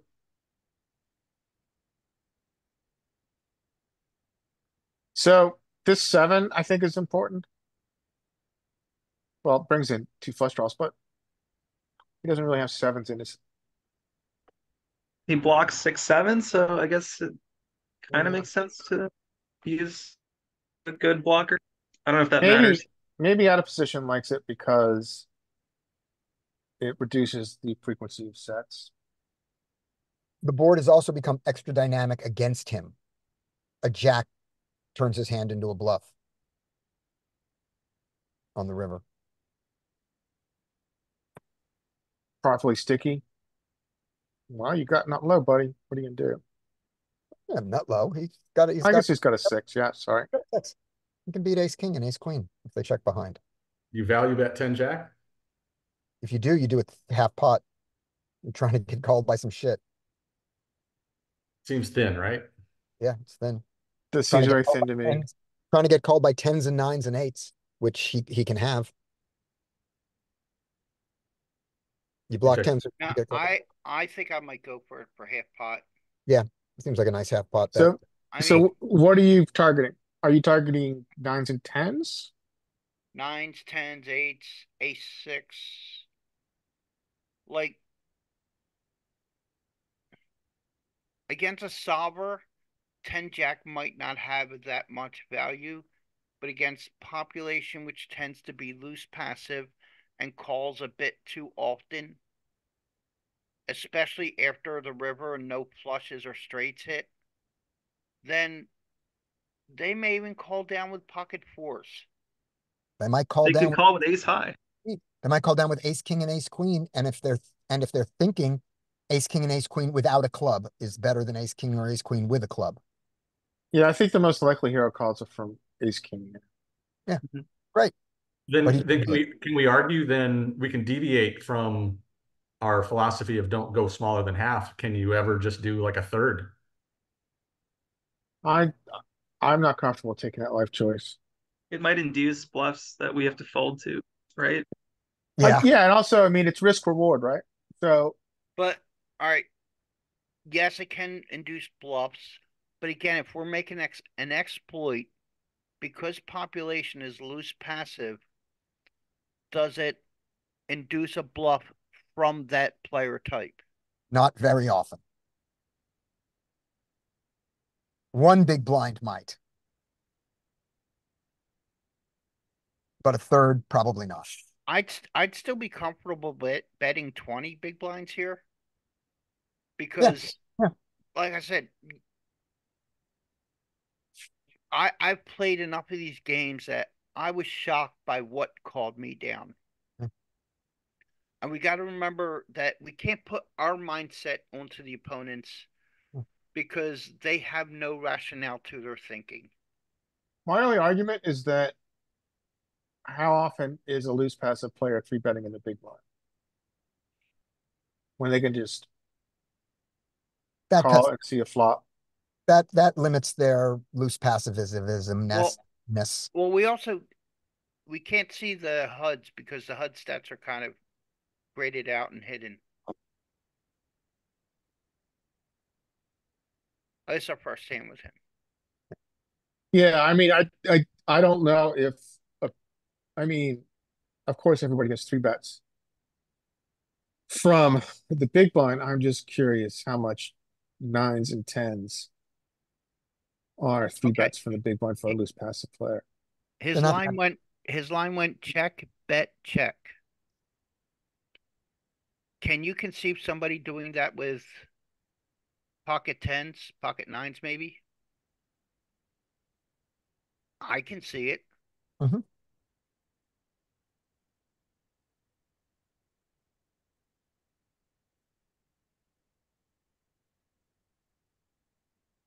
Right. In the solver, the eights, nines, tens don't three bet, but that doesn't mean he didn't three bet them. Yeah, I think the solver's out of commission on this one. Yeah. Yep. Just saying that. Okay. All right, Zubin. Okay, so ace king should open. I think king seven folds because it's wait, no, there's a lot of seats empty.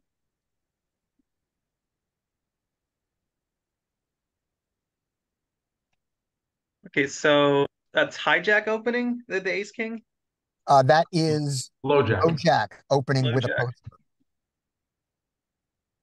Okay, and so they should open to like four, Mhm. and Or then king seven suited. I guess they could three bet, but I would fold. I'm not sure if that's wrong. I think it's a And great then fold there queen because six it's should bigger than it fold. normally is. Okay, because it's four big blinds open. It's gonna be four and a So four and a king half. Yeah. four and a half. Okay, so then king seven suited folds.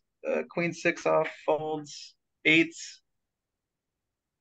I mean, I guess you could raise, or and then ace three off fold. Nine six suited fold, and then ace king four bet. Eights fold. Okay. I think eights after assume it goes raised to the eights. Mm-hmm. I think you can I think you can call, and You I can think flat. Okay, button you flats. could. Yeah. Yeah, like Yeah. I think you can mix there. You can flat or you can three bet. I almost wonder at what point What are there folds? Is it? I don't think eights are folding, right? Well, so here's the thing. Eights fold in the solver. Eights do Neapolitan. They raise some, they call some, and they fold some. Wow. This raise is going to be to four or four and a half if it's done right. The eights can choose to fold more to that. Bigger bet. Yep. and wait, Worse before we line. get to eights, don't click them yet. What adjustments do we make because he's playing with 55 big blinds? Ooh. First of all, we should have noticed that, and I didn't. I didn't notice that either. Yeah. So that's the Think first adjustment is to notice it. I'd be more inclined to flat, I think. Well, our set mine value goes down though. I think we're less inclined to flat Yeah. since he's got a half a stack. But if you raise and get jammed on, are you always calling? No, not always. Now, what? Why? But sometimes they just fold.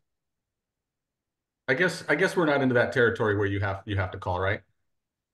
yeah, if it was like 25 big blinds, maybe you have Yeah. to call. And you never have to call. That's a misconception in poker. You have to play what the pot odds versus your opponent's range tell you to play. Right. So there's some have to calls in that theory. At 20 big blinds, the pot odds will be at 25 big blinds, the pot odds will be such that we should call kings, call the eights there. I believe. I'd rather keep the pot small and make my position matter more. Right. Okay, Like, I'd rather use Scotty. my good position rather than with the eights, Mhm. let's say we make it 9 and he just clicks it back to 18. Ugh. We yeah. have 1,000 hands on him and he has a 0.5 four bet. Fold. So Fold. there's never a have to call. Right. Fold. I like just flatting it. Right here, Yeah. I think that's worse because there's just no stack left to flat. No, I mean just flat the three. Yeah, that's what he's saying. Is you're saying Right. flat the three because of the beefed up pre-flop of the one, and Joey's saying that when you flat it, you're essentially going to set mine, and he just doesn't have enough behind. Now, you are flatting in position, 3 to win 55. That is more than 15 to 1. So flatting is certainly It's an option. I'd just like it. I think raising is going to be more profitable than just flatting. and we're okay with both. Both seem fine. And you see the Because- raise and Derek sees the call is better. Okay. Because it was also mentioned that everybody's assuming ace king's just going to shove if we three bet. Does that really happen 100% of the time in population? Look, he No, doesn't have ace king 100% no, of the time, so we're looking no, it against his doesn't. range. Well, Wait, right, but And the answer have is, you no, ever his seen range doesn't shove all the time. have you ever seen anybody just call a three bet with ace king? Yeah, for Absolutely. sure. all the time. Yep. We've seen them limp ace king. Absolutely. So he may not get shoved on in this case. So when he goes to only 3 big blinds and not 4.5, this gives eights the comfortable option to play Derek's play, which is a call, or Joey's play, which is a raise. Both are right, and the solver approves of both. So let's see what he does. And what's I think some people don't see that there is some folds mixed into that Yeah. solver range, Yep. solver frequency, which I think surprises a lot of people. But in this case, I think those folds go away when he makes the mistake of only going to 3. That gives us, because now that extra 1 big blind dead there puts us, I think makes the eights much less attractive to fold. Oh, okay, there we go. Okay. That doesn't make sense. What? The old min 3-bet. That is a bad idea. Why is that even a legal raise size? Shouldn't it be Because he 6? only went because he raised 2 No. against the poster. Because he didn't, Oh, right. No, the That's a ace min king. raise. You Not don't have to poster. Yeah. you don't have to double the size of the bet. Yeah. You have to double the increment of the raise over the original bet. okay. So the big blind was 1. He raised 2 to 3. So our minimum bet is going to be raised 2 to 5. If you see a player do this who prior to this has played sensible sizes, you can read into it one of 2 things. He could be choosing to play aces weird, specifically aces, or he was typing an email, and as he hit the return key for his email, Ignition immediately popped up and took that return key and gave him the default raise. And that can happen to a perfectly good player who's been playing perfectly fine the whole rest of the night. Just because he had 10 deuce offsuit and did a min raise, it could be because of that. I'm just saying it could happen. When you guys see the 10 deuce hand of mine later this week. So yeah, that is a thing that Ignition does. That is a very specific kind of misclick that can happen. All right, let's move on. Ace King does something reasonable. Why not jam if you're gonna raise? This is crazy. Yeah, he's calling it off. He's just, So, and he thinks he's the greatest player who ever lived. He really thinks he did good there. All right. tells me it wasn't a misclick. No, not a misclick. Weird click.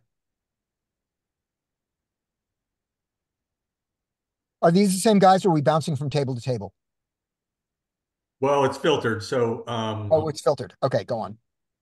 yeah. So I don't Okay. know if it's the same table or not. That I don't Okay. know. That's fine. No, it must be different tables because Hero's on different spots. So, Okay. All right, Zubin. Okay, so Jack 9 off folds, Ace 8 off folds, Queens open, Ace King off, 3 Wait. bets. Sorry, go ahead. I'm on. not sure ace 8 folds 100% from the. I think that one's like a cuspy mixed, I think. Okay, so Ace 8 off can mix some opening. So if they open, then Queens will 3 bet, and Ace King off will probably 4 bet.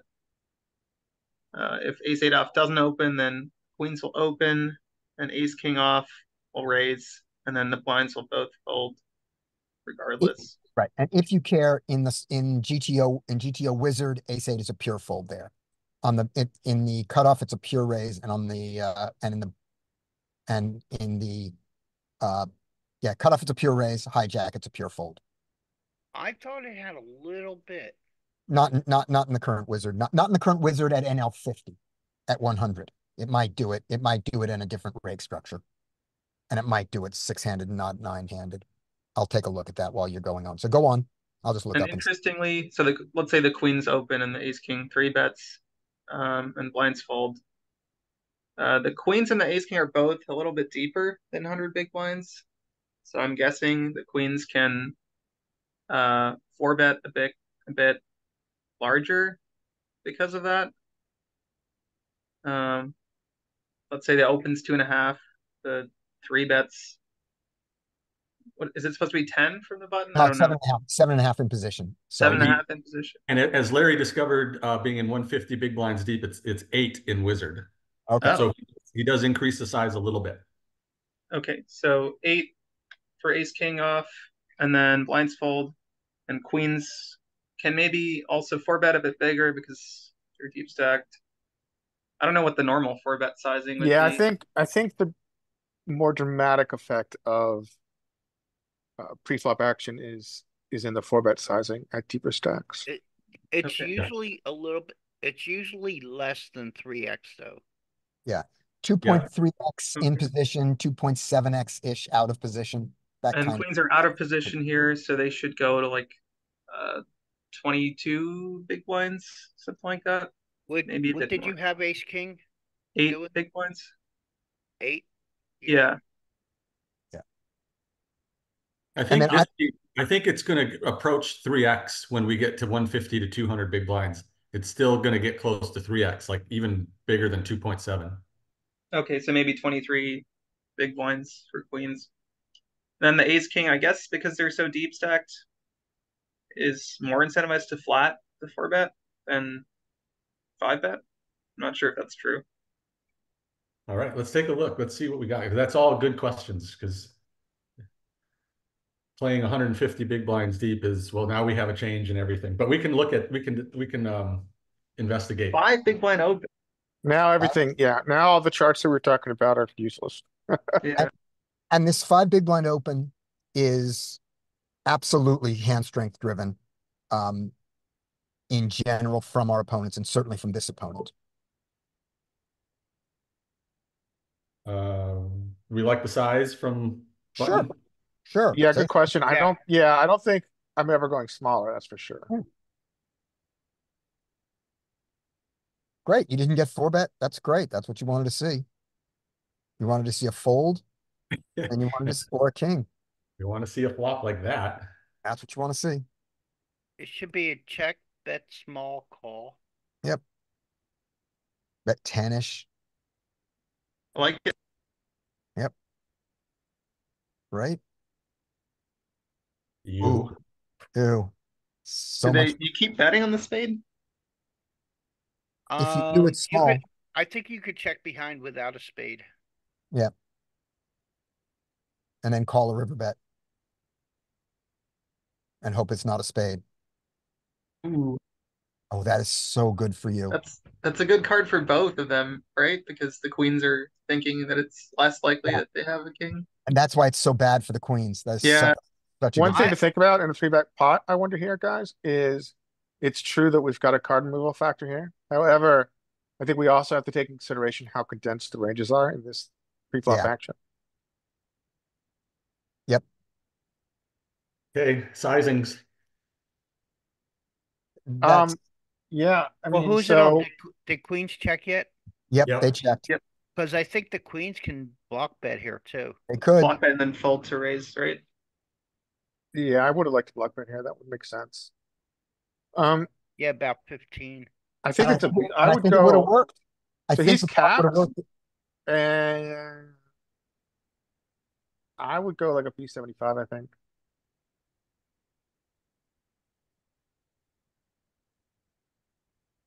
One vote for B75. For the ace king? I like B75 because exploitively it fits Yep. into the common bluff size. I think I'm don't have anything necessarily against B75. However, that would be like 40. Sometimes when I'm playing around with a player, I want to leave at least room for them to 3x my bet, thinking they might be able to get me to bluff fold. So I might go a little lower than 30. B75. 30, Would 34. it be 34, 35? Still leaves Yeah. room for them to 3x over me shove. Let's see what kind of mistake I make here. Oh, Oh, nice. Nice. I went with that theory, I guess. And they folded. Okay. Fold. Yeah. I Even guess with that the- makes Yeah, sense. if they're going to check the river, I think they have to call Yeah. when it pairs. I like block bet for the queens though.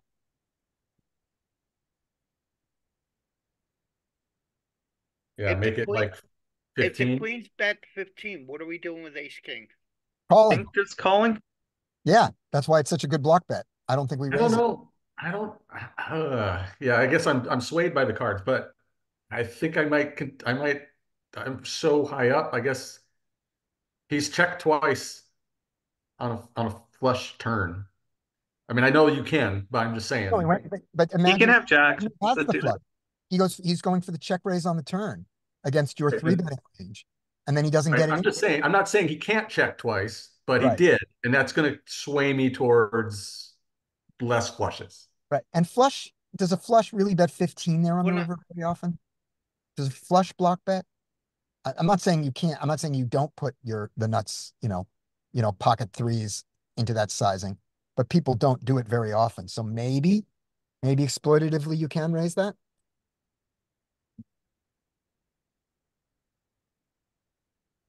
It'd be tough for me to raise in position with trips facing a block bet with flush on board. I But like the SPR you is have a good weird though. point. Like if you raise the block bet and then the queens jam, well, not the queens, but whatever the hand, you don't see the hand, the cutoff jams.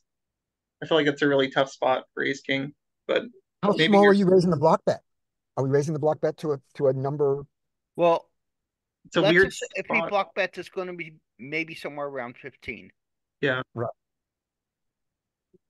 going to want to respond with at least 40 to 45. Which doesn't leave us enough to fold if they jam, right? Yeah, Maybe now we want them to jam. We could I make an would- exploitable fold.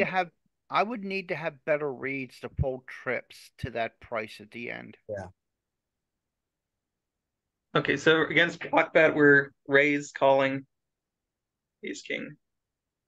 But can we raise with it like yeah, we can call off, but that's definitely not the best case scenario for us. So Here's is it what I'm better raising. just to call to avoid having to be in that spot? Here's why I'm calling there and not raising. And now I disagree with myself, so I'm not going to make my point.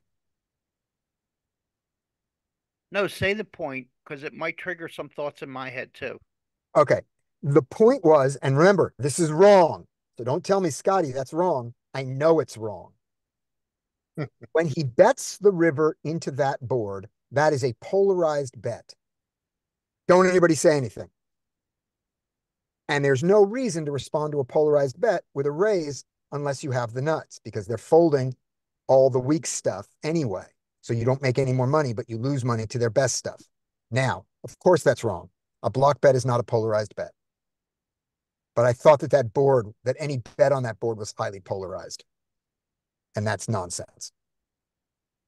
Yeah, I really want to see this hand because I'm wondering if queen should even block bet. All right, let's let this one's playable. The only weird thing is his opening raise size, and we'll drop him down to 100, put him at 100 big blinds instead of 150. So And we'll look at these pre-flop discussion that we had, like assume that it was just a we'll normal, see everything. Yeah. like we talked about. So yeah, we noticed that it is with 150 big blinds deep, your three bet size goes up from 7.5 to 8. When we get back to queens, Wow, that is large. That's more than 3x. yeah, 28. more Wow. than 3x. See, I tend to Five, look right? a lot at the 100 because that's what we're playing at mostly is 100 big blinds. So so at 150, the 4-bet is even bigger by a lot. 3.5 times the 3-bet size. Wow. Yeah. Out of position. I think the theory is that we want a bigger four bet size because we want to reduce the SPR. The Right. smaller the Yeah. SPR, the That's less exactly it. the Get it actual all in by the river. imposition player has as an imposition equity realization advantage. Yeah. Well, plus also the closer we can get to 3.1 SPR, the better off we are playing with hands like aces, kings, or top pair post flop. Yeah, Why? the- Why does If the we button have have? Oh, sorry, go ahead. if we have a deeper SPR, like if we only do like a click back here and leave a 6-1, 7-1 SPR, playing aces post flop can become tricky. If we set it for, I just sent that to voicemail. If we set the SPR for 3, playing aces post flop becomes almost trivial. Because you know you're not really going to fold unless it's the very worst board run out possible. So for this hand, I think that we analyze it at 100 big blinds deep and not 150, because the post flop SPR is in the 100 big blinds deep range. Right. okay, yeah, when we get to post flop, sure. Yeah, we get to post flop. Yeah, and I just wanted to like Yep. go over the deeper pre-flop Yeah. theory. I think it's really strange when the button faces the 4-bet. There's some min click 5-bets, and then there's jam 5-bets. I don't understand what's going on there. Like king 6 suited is min click 5-betting. Along with aces. All right, Yeah. well, Yeah, I mean, it's just a balanced range, right? there's when it gets to a certain point, ranges do mix like this because aces don't want to shove, but ace king off doesn't want to get called. Yeah, I mean, you've got to balance every single action you're taking in the range, Zubin. So you've got a lot of it's based on what you want to do with your best hand. So you want to be able to four bet aces. So in order to four bet aces, you need to balance that range so that it's not always just aces that you four bet. Yeah, I So understand you why have you have king six 5-bet in there, and you bluffs. have jacks in there. Sorry, go ahead. Yeah, it's just so that we are not so heads up or so cards up when we four bet.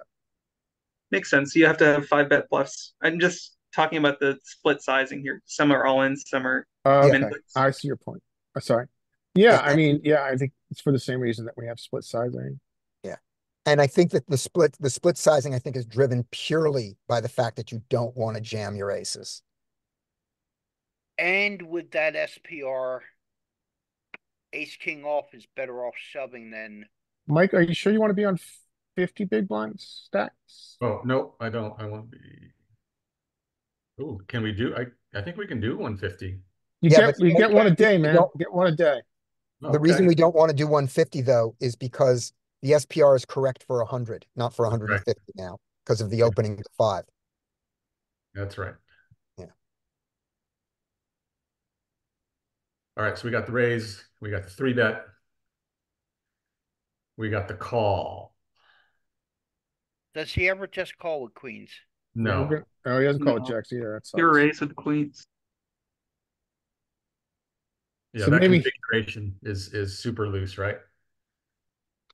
Yeah, this is going to be a pretty scuffed solve, frankly. Yeah, it's still going to be hard because It is 75 big blind stacks, maybe. yeah, but then the SPR is too low. True.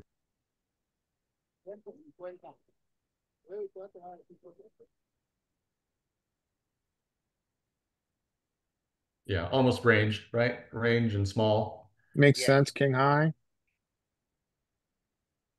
Wow. Yeah, we're not gonna be able to see what you should do.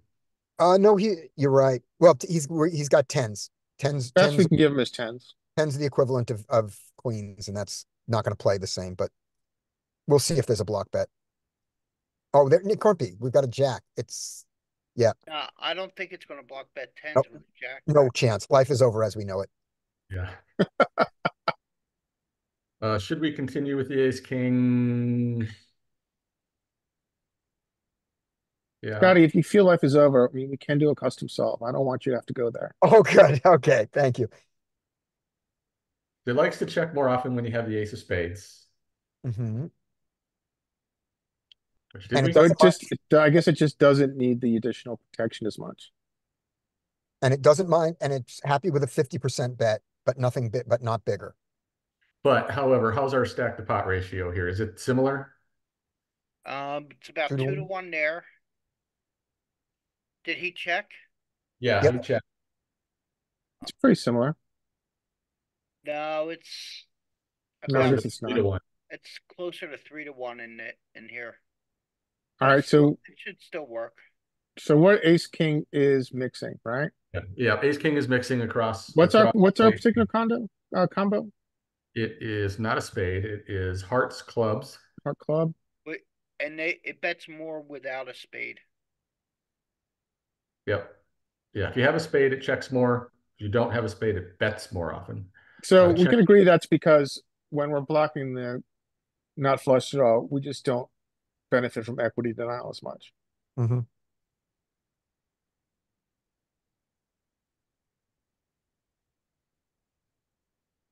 So turn with check, right? I think did it? Did we get to Oh, the? I don't think did we see the action? yeah, the turn, Check bet. yeah, the turn went check bet, and the question was, what do the queens do? So what do our tens do? Right? No, it didn't go. Oh, did it go check bet on the turn? No, it No, went the, check the check. turn went Check, check. Yeah, the turn went check check. I know that because the Could we, queens. could we go back to cutoff strat, please? A second. Thank you, sir. So where are his so he doesn't really have block bet sizing here. No. But it's different because he doesn't have queens and jacks. So queens might want to block bet. Seems like a good block bet option. Well, he does have like ace jack suited. And that's checking pure. And I would say ace jack suited and queens are about the same hand. Yeah.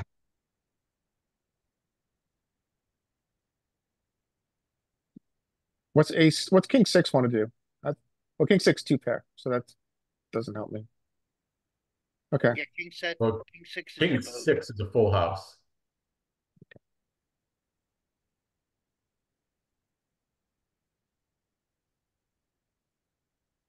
Yeah, ace king. Yeah, value bets pure. 50 to 75, 60 to 86. And so let's do, what did we do? I think we're close to 60. That's a little more than 60. Interesting. So I sized down from 75 or sized up from 50? No, that's 75. Is that 75? 75 would be a touch over 40. Like 40 point something. That would be 80, wouldn't it? Yeah. 70.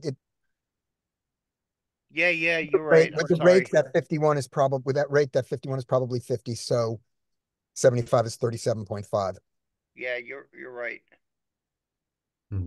So let's, well, I guess it doesn't matter. It's going to be hard to tell what he would do, but if he jams.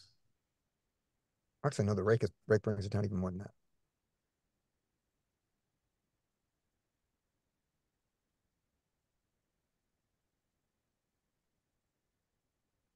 Indifferent spades, call more when you block the. Yep. When you have the ace of spades. Oh, you don't call pure with the ace of spades. You call almost pure with the ace of spades. Might as well be pure. Okay. Oh, but we're talking different though. Block bet and then raising the block bet. Yes. Yeah, that's right. Yeah. This SPR is different when he checks, we bet, and then he raises. Yeah, that's totally different. Yeah, if you block bet. Yeah. Okay. Oh, and did we determine that we don't raise the block bet? I'm sorry, I didn't see that part. We Or- couldn't We determine. didn't get to check it because he didn't have any He has block no bets in blocks. range. He has Yeah. no block. Okay.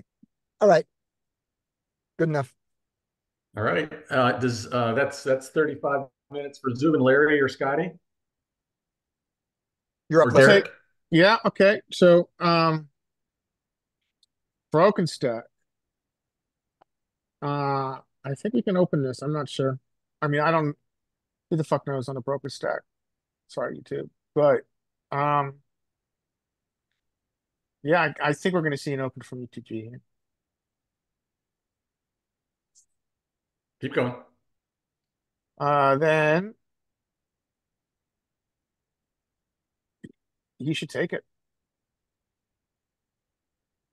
Yep, I think so. Yeah, if you're at a full, Not if you're against at a, me. if you're at 100 big blinds, ace eight is definitely an open. Yeah. Ace three suited could three bet here, and I probably would hit a three bet. But And you're assuming full I wouldn't stack. be sitting here with 55 big blinds either, though. But what if he did? But Joey, he's only got 42 big blinds. You've got 200, but he's got 42. I'd still hit it. Okay. You don't have to go as large. Would you do it You don't against a have to five go big blind 15. open? Would you do it against a 5 big blind open? I'd Oh, fold to. no. Against five No, big blind open, I'd no, he's over raised. So I think what's going to happen here is the fives are going to flat, or we're going to get a bluff three bet from.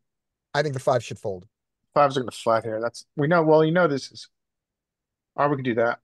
There's that. And he's like, Hey, yeah, I want to party. he's playing MTT. He is. And ace 8 should just fold. Oh no. I See, think this- for those stacks, Oh no, there's no justice.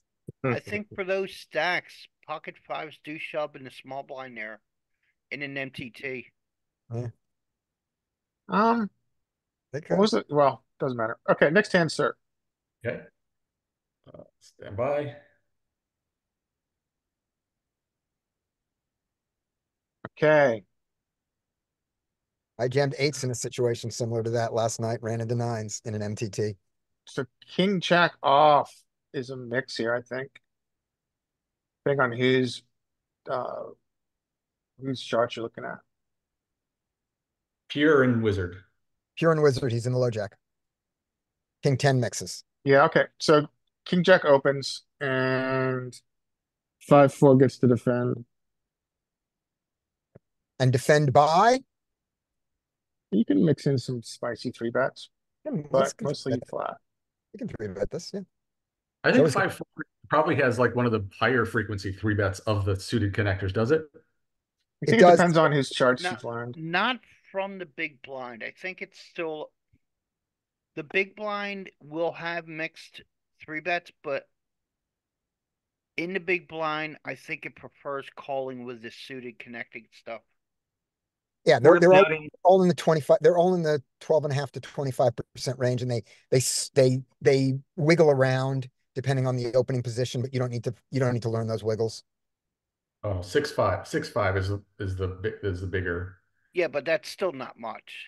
Right. No, And- I know. Well, I guess my sentence was of the suited connectors. I thought 4-5 had one of the higher frequencies, but no, that's not true. It changes a bit depending on where the opening position is. They vibrate around.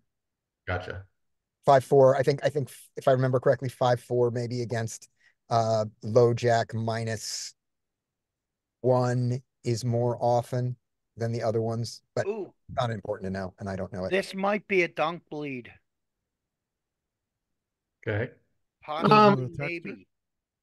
Yeah, it's this interesting flop. Do you want me to think what should happen? You want me to express my views here?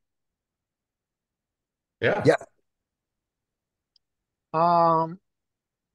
Yeah, I don't know if we do actually dunk this particular board that much. I'm not really a dunker. Although I'm kind of changing my opinion a little bit, but check. I mean, we're in early position. I think we can leverage that. We can see that at some frequency. Check and see bet, you're saying? Yeah. Yeah. I mean, That's so bad sizing, right? yeah, sure. I'm not sure, frankly. I think 977 is going to have a very low frequency donk, but I think there will be some donks, but it's like one of those insignificant low Oh frequency yeah, type. I'm not saying it's a lot. I'm just saying that we have some. Yeah. This looks like a board to me that we will have at least a little bit. Yeah. I mean, against that sizing, calling is pretty wide. I'll And just on a board that we have a little bit, this hand, the interaction with this board looks to be one of the ones I might choose to do it with. Okay. We can always check that. so Um, the reason The that call is terrible, right? I yeah, agree. call is terrible. Call is terrible. The king jack is making a mistake by betting that size, but the counter to that mistake is to fold this hand. He It's should to let double it work barrel. when you don't have it. Yeah, the ace is good for a range. Okay. Um, so here's the quick heuristic for that board, the 977, which is paired boards. When we continue, we tend to continue small. Pairs push our bet size down as long as your opponent has that card in their range. And the big blind has a 7 in their range, has lots of 7s in their range. Look at all that dunk betting. There's a lot of donk betting. I'll That is a take junk board. I'll take the reward for picking that out. Oh, but Nicely look done. at the hand, look at the hand You get itself. you get the donkey reward, Oh no. Well, of the not that ones, hand. the diamonds do it more than the spades and clubs. You're not saving it. You lost your reward. So yeah, so there is a back door there.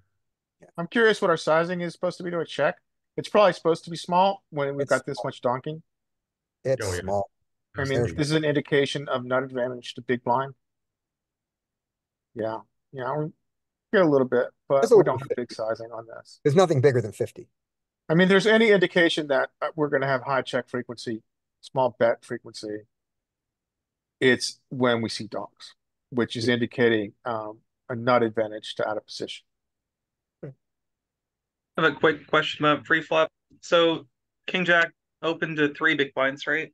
Yes. And the 5-4 has like a little bit shorter stack. It's like 75. And I think Yeah. suited connectors are like they go down a bit in value when you're Yep. shorter stacked. Yep. So Yes. could you fold it from the big blind, or is that bad? No, they don't go down that much. They don't go down in value enough that you can fold something with enough Okay. equities of You 5-4. have so yeah, assuming your heuristics are right though. I mean, so you do have two things that are bad here. One is the big RFI, and two is that our implied odds of our hand, which is, essentially an implied odd hands, has gone down because we're not playing a full stack. But I But not think enough to make it a fold because it's Yeah, I mean, I think that Scotty's right about that. But I All right. also think what's important to tell anybody who's listening to us to try to learn, or anybody here to try to learn, it's not whether we should fold 5-4 with 75 big blinds, but we should not be playing the hand with 75 big blinds. true. We should be topped up to 100. I think But- that's more important than whether we call or fold with that. Yes, but sometimes you have no choice, as in they have 75 big blinds. So you can be 75 Right. big blinds effective, no fault of your own. So here, take a look at the difference between a 3 big blind open from under the gun and a 2.5 big blind open. I So think we can also check 75 big blind. someone else will have to. I didn't see it, but we're going to check it in a second. So here's the 3 big blind open. This is our big blind response to low jack, Yeah, let's keep an eye on our suited area here. right? And here is the response to, sorry, whoops. Sorry, here's the response to 2.5. Oh, And 2.5 gets all the doubles. So it is a big change, but not so to 4-5. This is 100 deep. all the Now, suited gappers go in? Yeah, we all got the suited all of a gappers sudden you are get there some at 2.5. gappers. And at 3, they're not all there. Now, can anybody see this? Can anybody see 3 at 75 pre-flop only? Yep, I got it. No, not 3 at 75. It has GTO I have at it. 75. Okay, good. Put it up.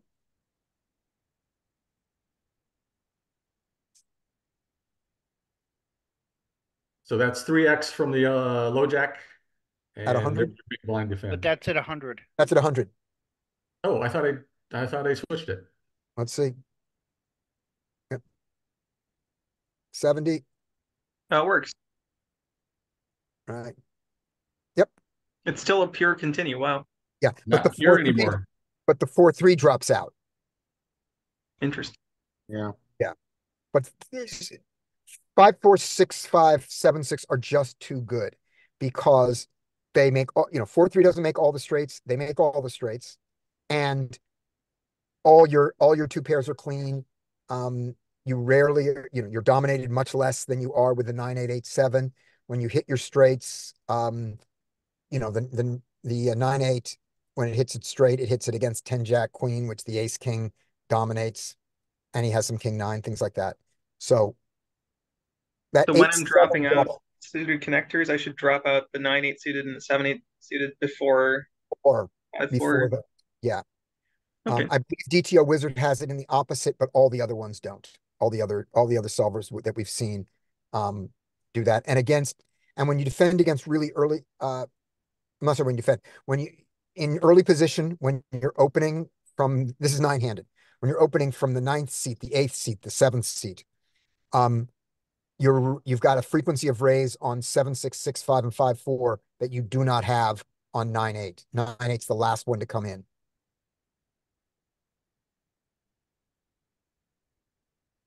Everything you said, Zubin, about the shorter stack and the bigger raise was true because 4-5 suited starts to actually see some folding. But yes, you were very spot on. Yeah.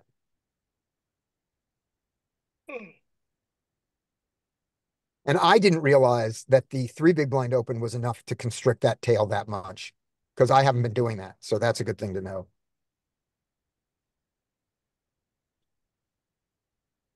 Larry, you're up. Sorry. Okay. So I'm not as clear with my NYMAX ranges, but I think 8s is good enough to RFI.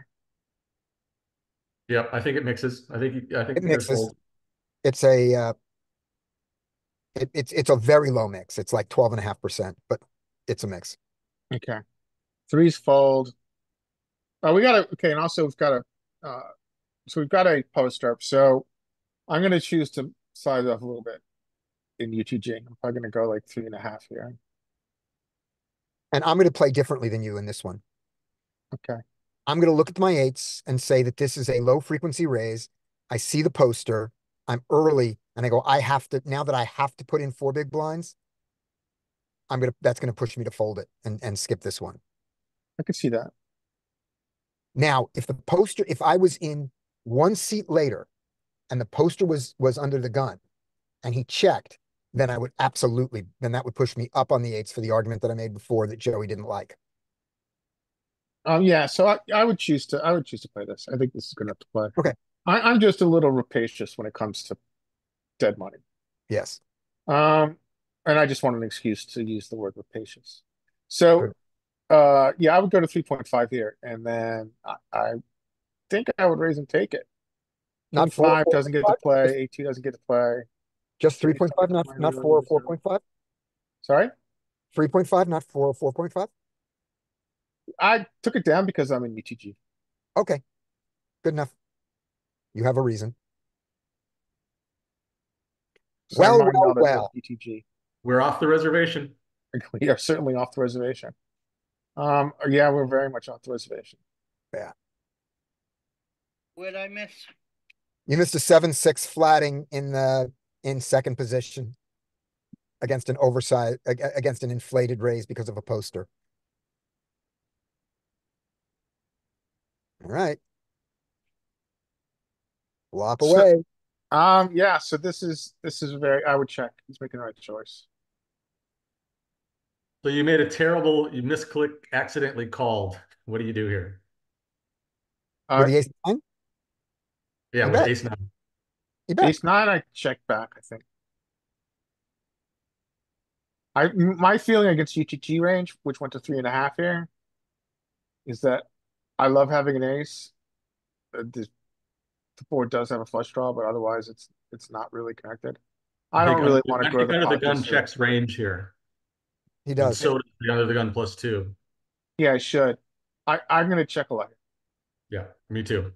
But Scott, but in DTO, we learned that the person in the 3rd seat does get to bet a lot, even though UTG checks range. He gets a lot of bets.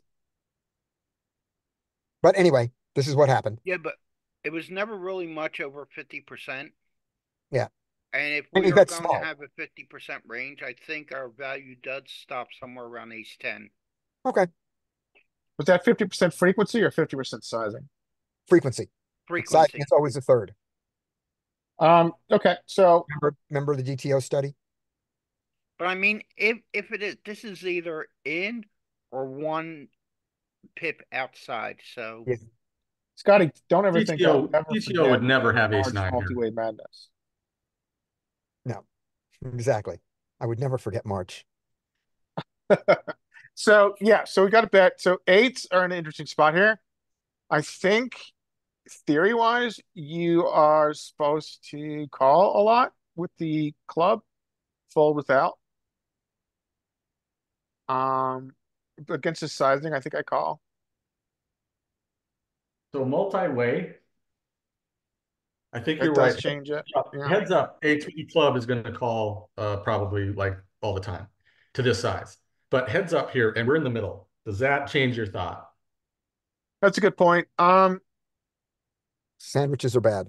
I think that I'm more focused on his sizing. I think against his sizing, I probably call one. Anybody else have thoughts? I think it's okay because when we were looking at DTO, I was a little bit surprised by some of the hands that did call in the middle that I thought were just folds. Like before, I would never call anything worse than a pair of aces being in the middle, but DTO did do that. Yeah. In one of Ben Affleck's multi-way seminars, I remember this. Ben Affleck or Matt Affleck? Matt. He said that in these multi-way spots, when you're in the middle, that you just don't have any, you don't have to make the hero calls. Would this be considered a hero call? Not The other yet. thing I got away from our multi-way session is that you just really want to have the ability to improve here. This combo marginally can improve. I think you have a very good point. I'm not going to put it in the range of here. I'll call the The one six small seven bet. is a better call than the 8-8 Right. because it's a better hand to call with, and it's a better But position to call with. Once 8-8 folds, then it is better. Yeah. Yeah.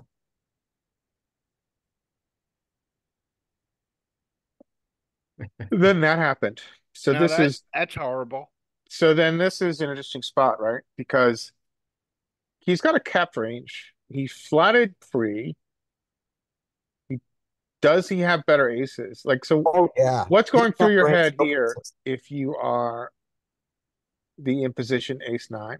In theory, no, he shouldn't have better aces. In Reality? reality, I think I would weight him towards having better aces. But then you have to take consideration the click back, right? I think we call. I think it's a call. Yeah. It's call, and you just sit there and go, "Why did I bet?" And then you call.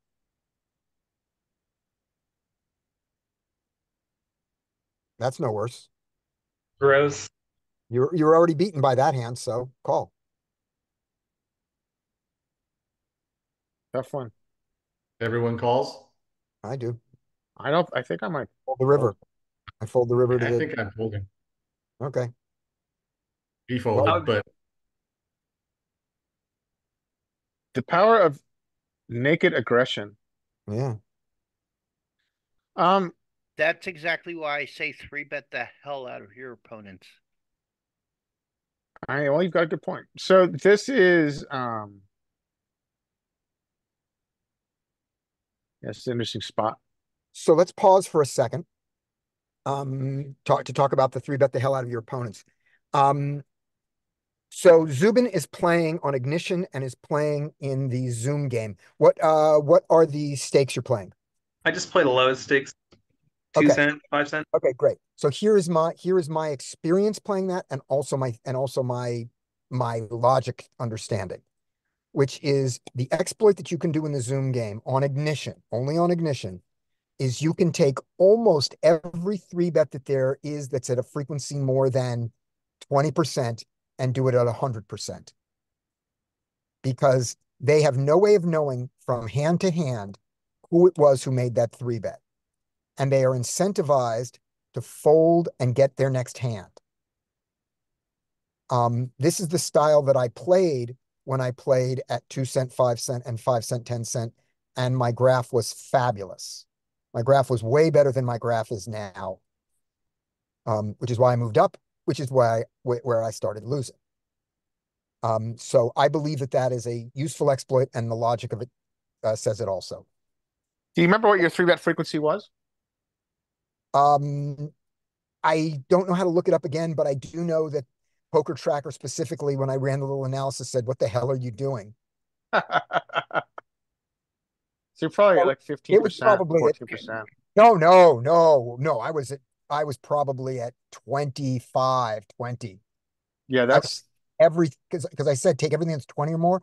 I also did 15s or more, but I was just starting with take every 3-bet that is 20% or more and do it 100% of the time. that's how, ladies and gentlemen, that's how we win on the red line. That's how Now, win on the red line at 2.5 on Ignition. 2.5 cents, not $2.5. I want to make this clear. 2.5 cents on Ignition in the Zoom game. now also let me explain. I don't play a Zoom game where people are Right. incentivized to fold. I play in a game where people call because they have an ace or whatever reasoning is in their head. Mhm. And I still 3-bet a ton. There's Yeah. a lot to be said for just taking the aggression, being the person with the initiative. Because once you take the aggressive line, it puts them on defense. And they're going to play a little bit more honest after your 3-bet than they would if you just called. And you're not going to play a little more honest. Not at all. Exactly. And we all know how that works out in poker. When they're playing honest and you're not. In no limit poker, you destroy them.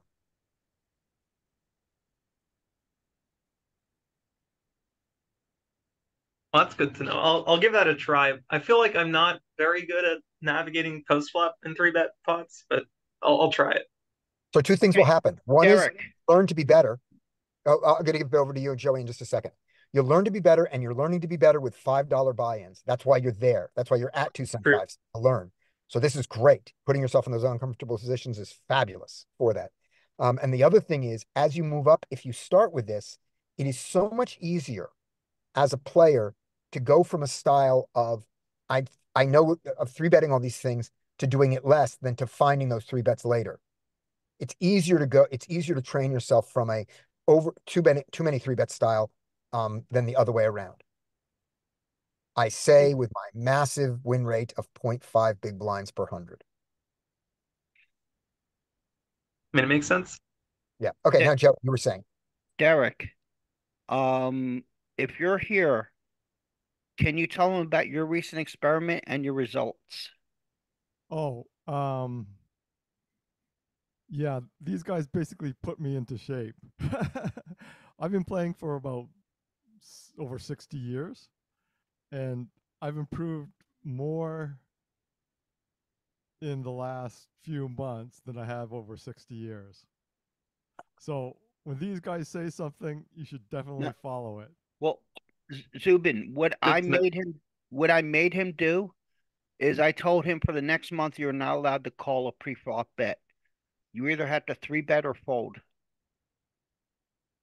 And he came back and reported results. What was your win rate over that time? Like I'm not really playing enough to say a win rate, but I won $4,100 at 1-3. Wow. 2 weeks ago. So I've made like over 10 grand at 1-3 in the last few months, which is like Yay. some kind of outstanding win rate. Yeah. But like this is like the stupidest players in the universe, right? So, um, I've been just crushing it lately. I just installed Derek. Poker Tracker yesterday, so Right. I don't really have like Mhm. a big blind per 100 to give you, but like, But my you win rate can has you been, like, can say through the roof. you've been winning more money with this Oh strategy God, than you were yes. before. Oh God, Okay. yes. Like I said, I won $4,100 at 1-3, which is just like insane. Excellent.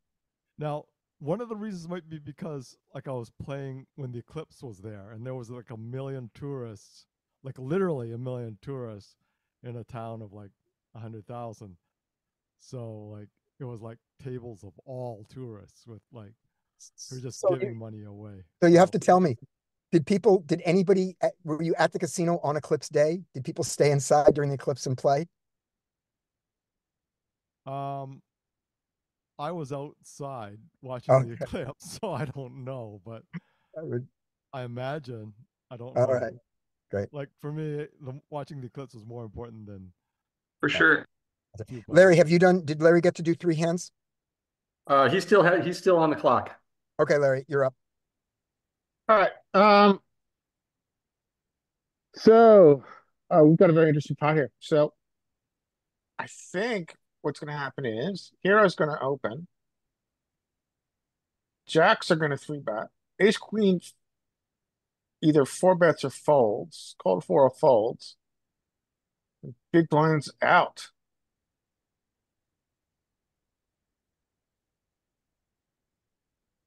Continue the action. And then what does Hero do with a hand that normally would call a 3-bet? Well, it's going to depend on his action. Did Ace Queen cold 4 or did it fold? Right. Okay, Yeah. gotcha. All right, well, let's see here. But we'll get to there when we get to it. There's the Well, raise. I should also add, I was playing Zoom for some reason, Mhm. and I light 7-bet someone with Ace 10 off, and they folded. Welcome to Limit Poker. What? All right. No, this was just Zoom. Yeah. But, Ace like, Queen Ace Queen. This is a really good squeeze. Yeah, this is a pure squeeze here. So Really I good would go to 15 or 14. 7.5, 10, 12, 13. I would go to 13, 13 and a half, but okay. Same And number. then we've got a very interesting Jack situation. So if Hero folds, Jacks has a hand that can back shove. I wouldn't want to. I would want to just call. Here's a surprising thing that I think I remember about the squeeze. I think Wizard's only going to use a size 11 to squeeze here. Let's see. Out of position, really? Yeah. It's something that I remember seeing. It surprised the shit out of me too, Larry. Yeah. Well, that is interesting. Here, I guess. I probably would have picked 12. Oh, you're still in the 3x chart. Yeah. Yeah. Here, we'll go back. We'll do the hand and then go back. Okay. So Ace Queen's a pure squeeze from all of us. We know that, right? 15. It's a You squeeze went to 15. Is I it don't 15? have a. It's I 15. would do It's not that 12. crazy. Okay. So you've got a bluff shove or a fold here, and I would fold. The Ace 6. Well, the Ace 6 is a fold. Okay, good.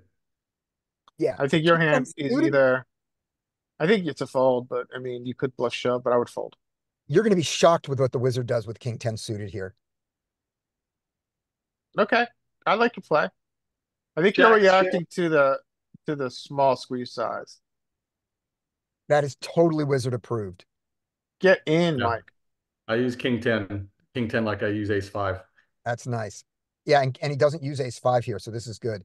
King 10 is Jacks are in quite an awkward spot. I think Jacks is a pure shove at this point. I like the back raise. I don't know if it's bad. Jack Jacks should is a have probably fold. never called, but they're fold now. Jacks is fold. As a matter of fact, the button is folding his entire range because he never has Oh, ace wow. queens here. That's what the right. correct is.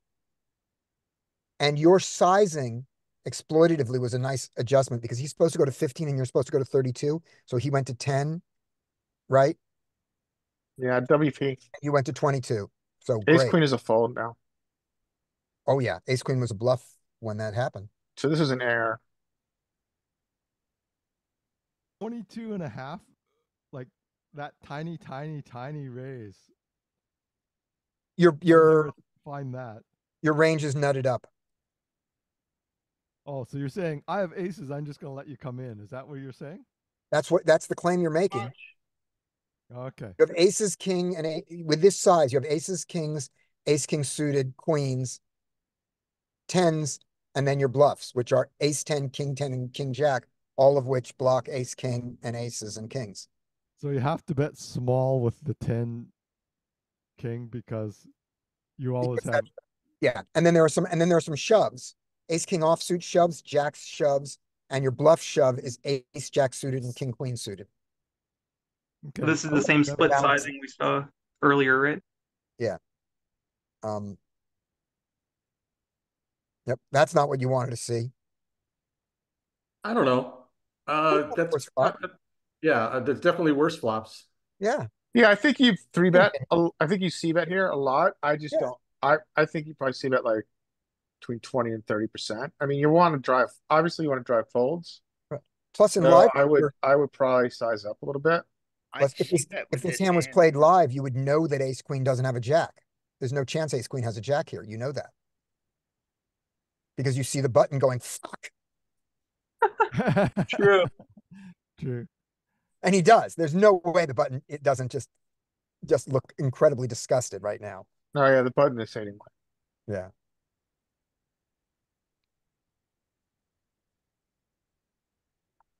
And well played. The world is a wonderful place. Heart rate's at about 190. Yep. That's when you're happy you're online, that they can't see you. Okay, so I wonder where. So we were post flop 100. We are 0.5. I wanted to see something. There was a spot. Was it something? Yeah, here it is. So button flats. I guess it comes down. There was a spot where it was a lot smaller than I thought. I think it must be in position you're thinking of, Mike. No, it was out of position Okay. because I remember it being, my normal size would have been 14 to 15 and I saw 11. No, So I yeah, don't okay. know where that was. You might have been at different stack set depths, maybe. I usually study to 100, so yeah. Yeah. Yeah, Well, so ignore this hand was ignore it for masterfully now played. until I figure out where it was. You not only got one better hand to fold, you got two better hands to fold. So that is good poker. That's running good. That's running well. Yeah. Well, I You don't All got right. really top find set to that fold. king 10 One more for me here. four bet. Oh, sorry, Derek, say it again. I don't really find that. I wouldn't have found that king 10 four bet there in the last hand. Oh, That he comes raised. from nothing. That just comes from nothing but study, I think. I don't think we have a logic yet to argue where those are yet. Yeah. In three, Ju- what is your Just response study to the three four bet bet pots with a tables button more. flat, where there's a flatter in I between? mean, really to learn it for me, it's just understanding the inherent qualities of the combos. Right. So this hand has a lot of flops to continue on. Notice it really likes these suited Yep. combos. Yep. Blocking kings, that's good. Notice that these three bet bluffs are coming from ace X and king X suited. We have two qualities. They're blocking kings, they're blocking aces. And the suited combos are able to continue at a higher clip after the flop. Okay. Right. That makes And then sense. one other thing about these assume, so one of the dramatic things that happened in this hand was the flatter. The cutoff raised the button flat, so the button is capped. The small blind, recognizing the button is capped, has a wide squeeze range. So your king 10 suited, looking at one capped player and one player who is exploiting that cap, can counter exploit. So this is not as wonderful a thing to do. I mean, look at king 10 against the small blind just raising. Do it. Look at take the flatter out and see how what king 10 suited does. Small blind goes to 12 now.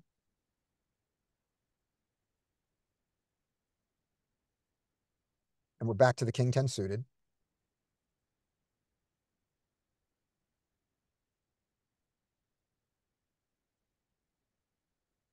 Still does it. Okay, so that's not what it is. It's just king 10 suited. So it's totally learnable. Hmm. Okay. All right. Yeah, Derek, somebody asked, you didn't find it, and somebody said it was studying, and that's precisely how I found it. Like It's what we're just a lot doing of here. studying. King 10 suited is a common, like it's kind of like the ace five, and I said this earlier, it's kind of like the ace five suited. It's one of those where I just recognize it's used a lot, and I've learned, like Larry had kind of went through why. I just kind of learned it. Right. Okay. And then here, the thing you can see about it though is you can see the very Jonathan Little explanation of polarization here. Top of the range, aces and ace king bet. Middle of the range, ace queen and ace jack call. Bottom of the range that's playable, but is too weak to call. Ace 10, king 10 raise. Yeah, good point. So that is That's a king good way jack. of looking at it. Yeah, that's you could not define polarized better than that region of this board. All right, so this is an interesting spot. Someone's a cutoff hijack, low jack, which is close. So ace queen opens. King queen is a full better fold, mostly a fold, I think. We don't get to flat king queen off here. No. So I think this early, I think king queen's going to be mostly folding. yeah, I think it's mostly folding. It does get some three bets, I think. And then it really should fold around. Just take it, but that's not going to happen. So we can assume the queen eight suited flats. Your ignition fish. Yeah, and also I mean, you got stack size, flatten the small blind against early position. You're here to learn about how to fish, how to get the hook on the line. So this is an interesting spot. I mean, I think this texture, I mean, we don't know what this small blind flying range is supposed to be, but with this texture, I would go high frequency C bet here. And I what don't size? think you necessarily have to go big. I'm Against with the you. big blinds, you're going to go big here, right? Against a big blind, I would go big, yes. Well, would I go Yeah. big? I think this texture is, yeah, I think you're right. This is a big bet texture. Yeah, I would go big against the big blind, and I would assume that my small blinds, who are broken stacks, play the small blind similar to the big blind. That's fair. Yeah, and what do you mean by big, Scotty? How big? Uh, pot is why is the pot 7? Oh, because he opened a 3 to start with.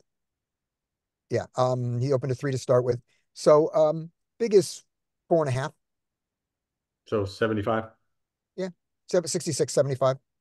Okay. That, We'll look at it, but I think I think you can do all sizings, but the 75 will be relatively infrequent from his position. okay. If you're on the button, those big sizes become really frequent, and then they tend to go down as you get earlier. Oh, interesting. Okay. I didn't know that.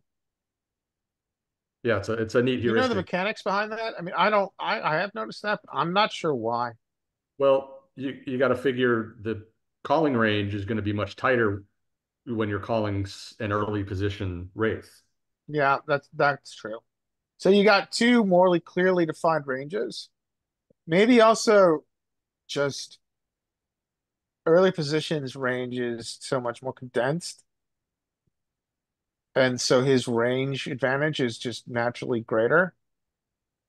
So maybe he doesn't have to bet as much.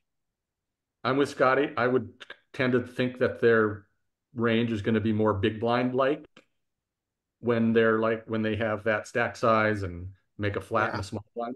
So I just was curious about this texture, and he does bet he essentially, yeah, he bets 90% of the time, but as we see when we bet at that high frequency, we mostly small bet. So notice it's high frequency and small. In fact, there's just very tiny bit of Yeah. this. Yeah. Now make this raise come from the button and call. One question. Are you looking at the big blind defense or the small blind defense in this example? Big blind. Big Okay. blind. Good. Yeah. Okay, so this is what to learn. Okay, now we're gonna see, I think we might even see overbets. Interesting. So yeah, you see, so 75 is now a more significant part of that. Sure, there were no overbets before. Yeah, there were no overbets at all from the low jack, Yeah. and there were almost no 75% So the sizing. only answer is that, well, ranges are much tighter. I mean, ranges are much wider in late possession versus big blind, button versus big blind. So range advantage is less pronounced, I would guess, especially on this texture. So why that drives bigger sizing, though, I'm not sure.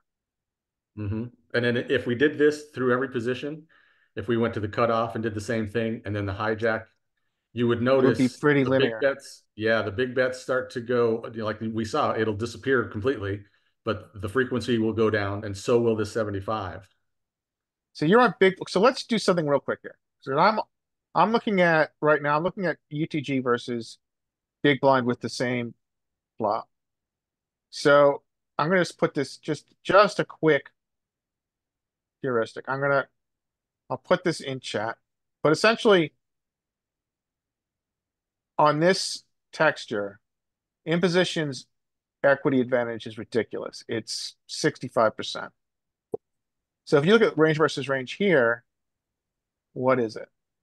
Is it similar to that kind of pronounced equity advantage? Did you put it in chat? Okay, well, hold on. I just have to relearn how to attach something. There it is. No, that's not it. No, that's not it. No, that's not it. You That's can it. just drag it. You can drag the file right into chat. Okay. Oh, that's high level. I'm getting it. Temps. And I just find it.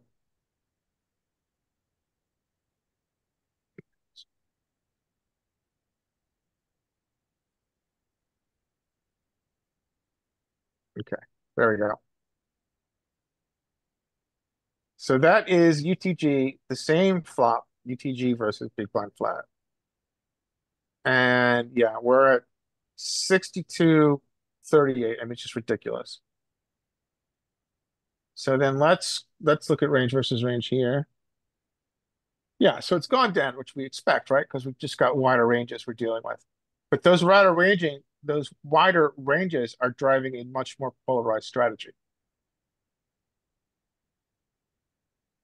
I mean, it's beautifully visualized in the linear equity graph here. Yeah. I mean, if you're geeky, it's beautiful. But yeah, I think what we're learning here is that, and we probably need to repeat this a couple times to get there, but you know, the closer the range versus range, closer the ranges are in equity, it must be driving a more polarized strategy. That's my theory. Our nut advantage when we're under the gun, when we're in the low jack, our nut advantage goes down, right? Because they can have jacks and they can have fours. So we have 33% best hands. What about on your side? So I've got mine on equity bucket simple. Yeah, so we have less nut advantage too. For exactly the reasons that you said, because there's more fours and stuff. So yeah, okay, cool. Okay, thanks for that theoretical aside.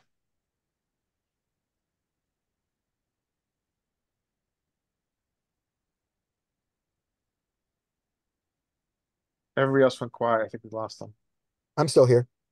Okay. Here as And I'm well. going to close the computer now. You guys, you heard Larry, you're the host, and you guys heard me say nice things about Zubin, right? Or did that get cut out? We did not hear. Okay, I this think is what I'm saying. if you did compliment, you should definitely do it again. Gotcha. I'm gonna I won't make the session tomorrow, but I'll open up the room. I'll see you guys tomorrow. Welcome to the group, Zubin. You're an asset. Thank you. All right. Bye, everybody. All right. Larry, you're Thank the you, host. Scotty. Take You're care. welcome. What do you think? We are at 3 hours. Yeah. Do you want to go to the hero hand finale? Sure. Oh, yeah, keep playing till we get a So we get a hero hand. Yeah, Okay. This could be one. this looks like it's going to be an interesting one. Yeah, it could be. Well, I think you're going to go. I think you're going to end up all in here. So we've got a poster. This is an interesting spot for you. You got two broken stacks and tens. This is a very tough spot. Not a whole lot of hands, but he's been in his 6 hands. He's been a little active, but doesn't really mean much. Yeah. What I about think and I think I'm pretty sure I'm 3-betting this almost pure. yeah, yeah, that makes sense. Anybody else? The other question is sizing, right? So, I mean, we could default to 20 big blinds here, but he's on a broken, you got two broken stacks. I don't know. I don't know. I think I probably still go to 20 because I really, with this particular combo, I prefer a fold, frankly. Yeah, good question. See what happens. So when the button jams, do we call or fold? Yeah, we're Probably gonna, we call because Okay. we're gonna have odds. I would Oh click it. wow. The click back. Oh, the pain. I know. I mean, with the stacks, I mean, with I think it makes it easy that he's got a short stack, to be honest. Yeah. So just jam. I'm assuming I jam here. Yeah, okay. Let's go, hero. You want to see the good news or the bad news? Always want to. Oh my God, I got counterfeited. Oh, this is horrible. All right. Bad play rewarded again. Well, all right, gang, that was good. Hey, Zubin, you said you played on Ignition, right? Yeah, a little bit. Do you use Poker Tracker or Hold'em Manager? I just got Poker Tracker, but I think it doesn't work with Ignition, or I haven't been able to get it to work. Obviously, you guys Yeah. have made it work, but It does. There's a special add-on to Ignition. It's just called Ignition Hand Grabber. And the reason I'm asking is because we'll do occasional hand history reviews where we'll just take some random 100-hand sample and just go through, not like we did here. We don't show the card, so we just kind of inflow, see how you're playing, and we do that with if you're interested in something like that. That's one thing we do. That's why I asked. okay, I'll look it up. Ignition Hand Tracker, you said? And Yeah, grabber. Hand Ignition Grabber. Hand Grabber. Great. But yeah, if you're interested in that, it's certainly something that we can do. It doesn't sound like you're set up to be able to do it tomorrow, so Yeah, it might be a bit, but I'll look into it. So if you're going to play on Ignition and you're using a HUD, you just need essentially, do you have two databases, one for real-time play and then another for um cards face up hand history downloads? Um, I know that's a way to do it. What I do is I just go in after each session and purge and re-download. Okay. So So I you only have purge all the one. hands that you Yeah, grabbed with the grabber, you just delete them, and then correct. Yeah. you replace them with the hands from the hand history. Yeah, so I just have one database. I don't have the dual database. Okay, cool. I was just curious. I might get on Ignition eventually. It might be the inefficient way to do it. I didn't look into the other way, so I just been doing that. What do you guys want to do tomorrow? So, Zubin, hope you can make it tomorrow. I'll be there. Mike, you're going to be there. I'll be I'll be there. there. I'll be there. Should we do some GTO Wizard quizzing, or should we just go right into hand histories? I like the drills. We should probably do some more drilling. If somebody brings a hand history, we could do that. It takes about an hour to do like 100 hands, and then like not me because I just did it. Somebody else can bring something if they want. Yeah, I did and it last week. But... Yeah, drill and then do some marked hands. All right, sounds good, guys. All right, Mike, thank you for running this session. I appreciate it. Thanks for allowing me to join you guys. Yeah, it's always productive. Well, I'll talk to you guys tomorrow then. Okay. All right. sounds good. Have a good Take night, care, everybody. gents. All right.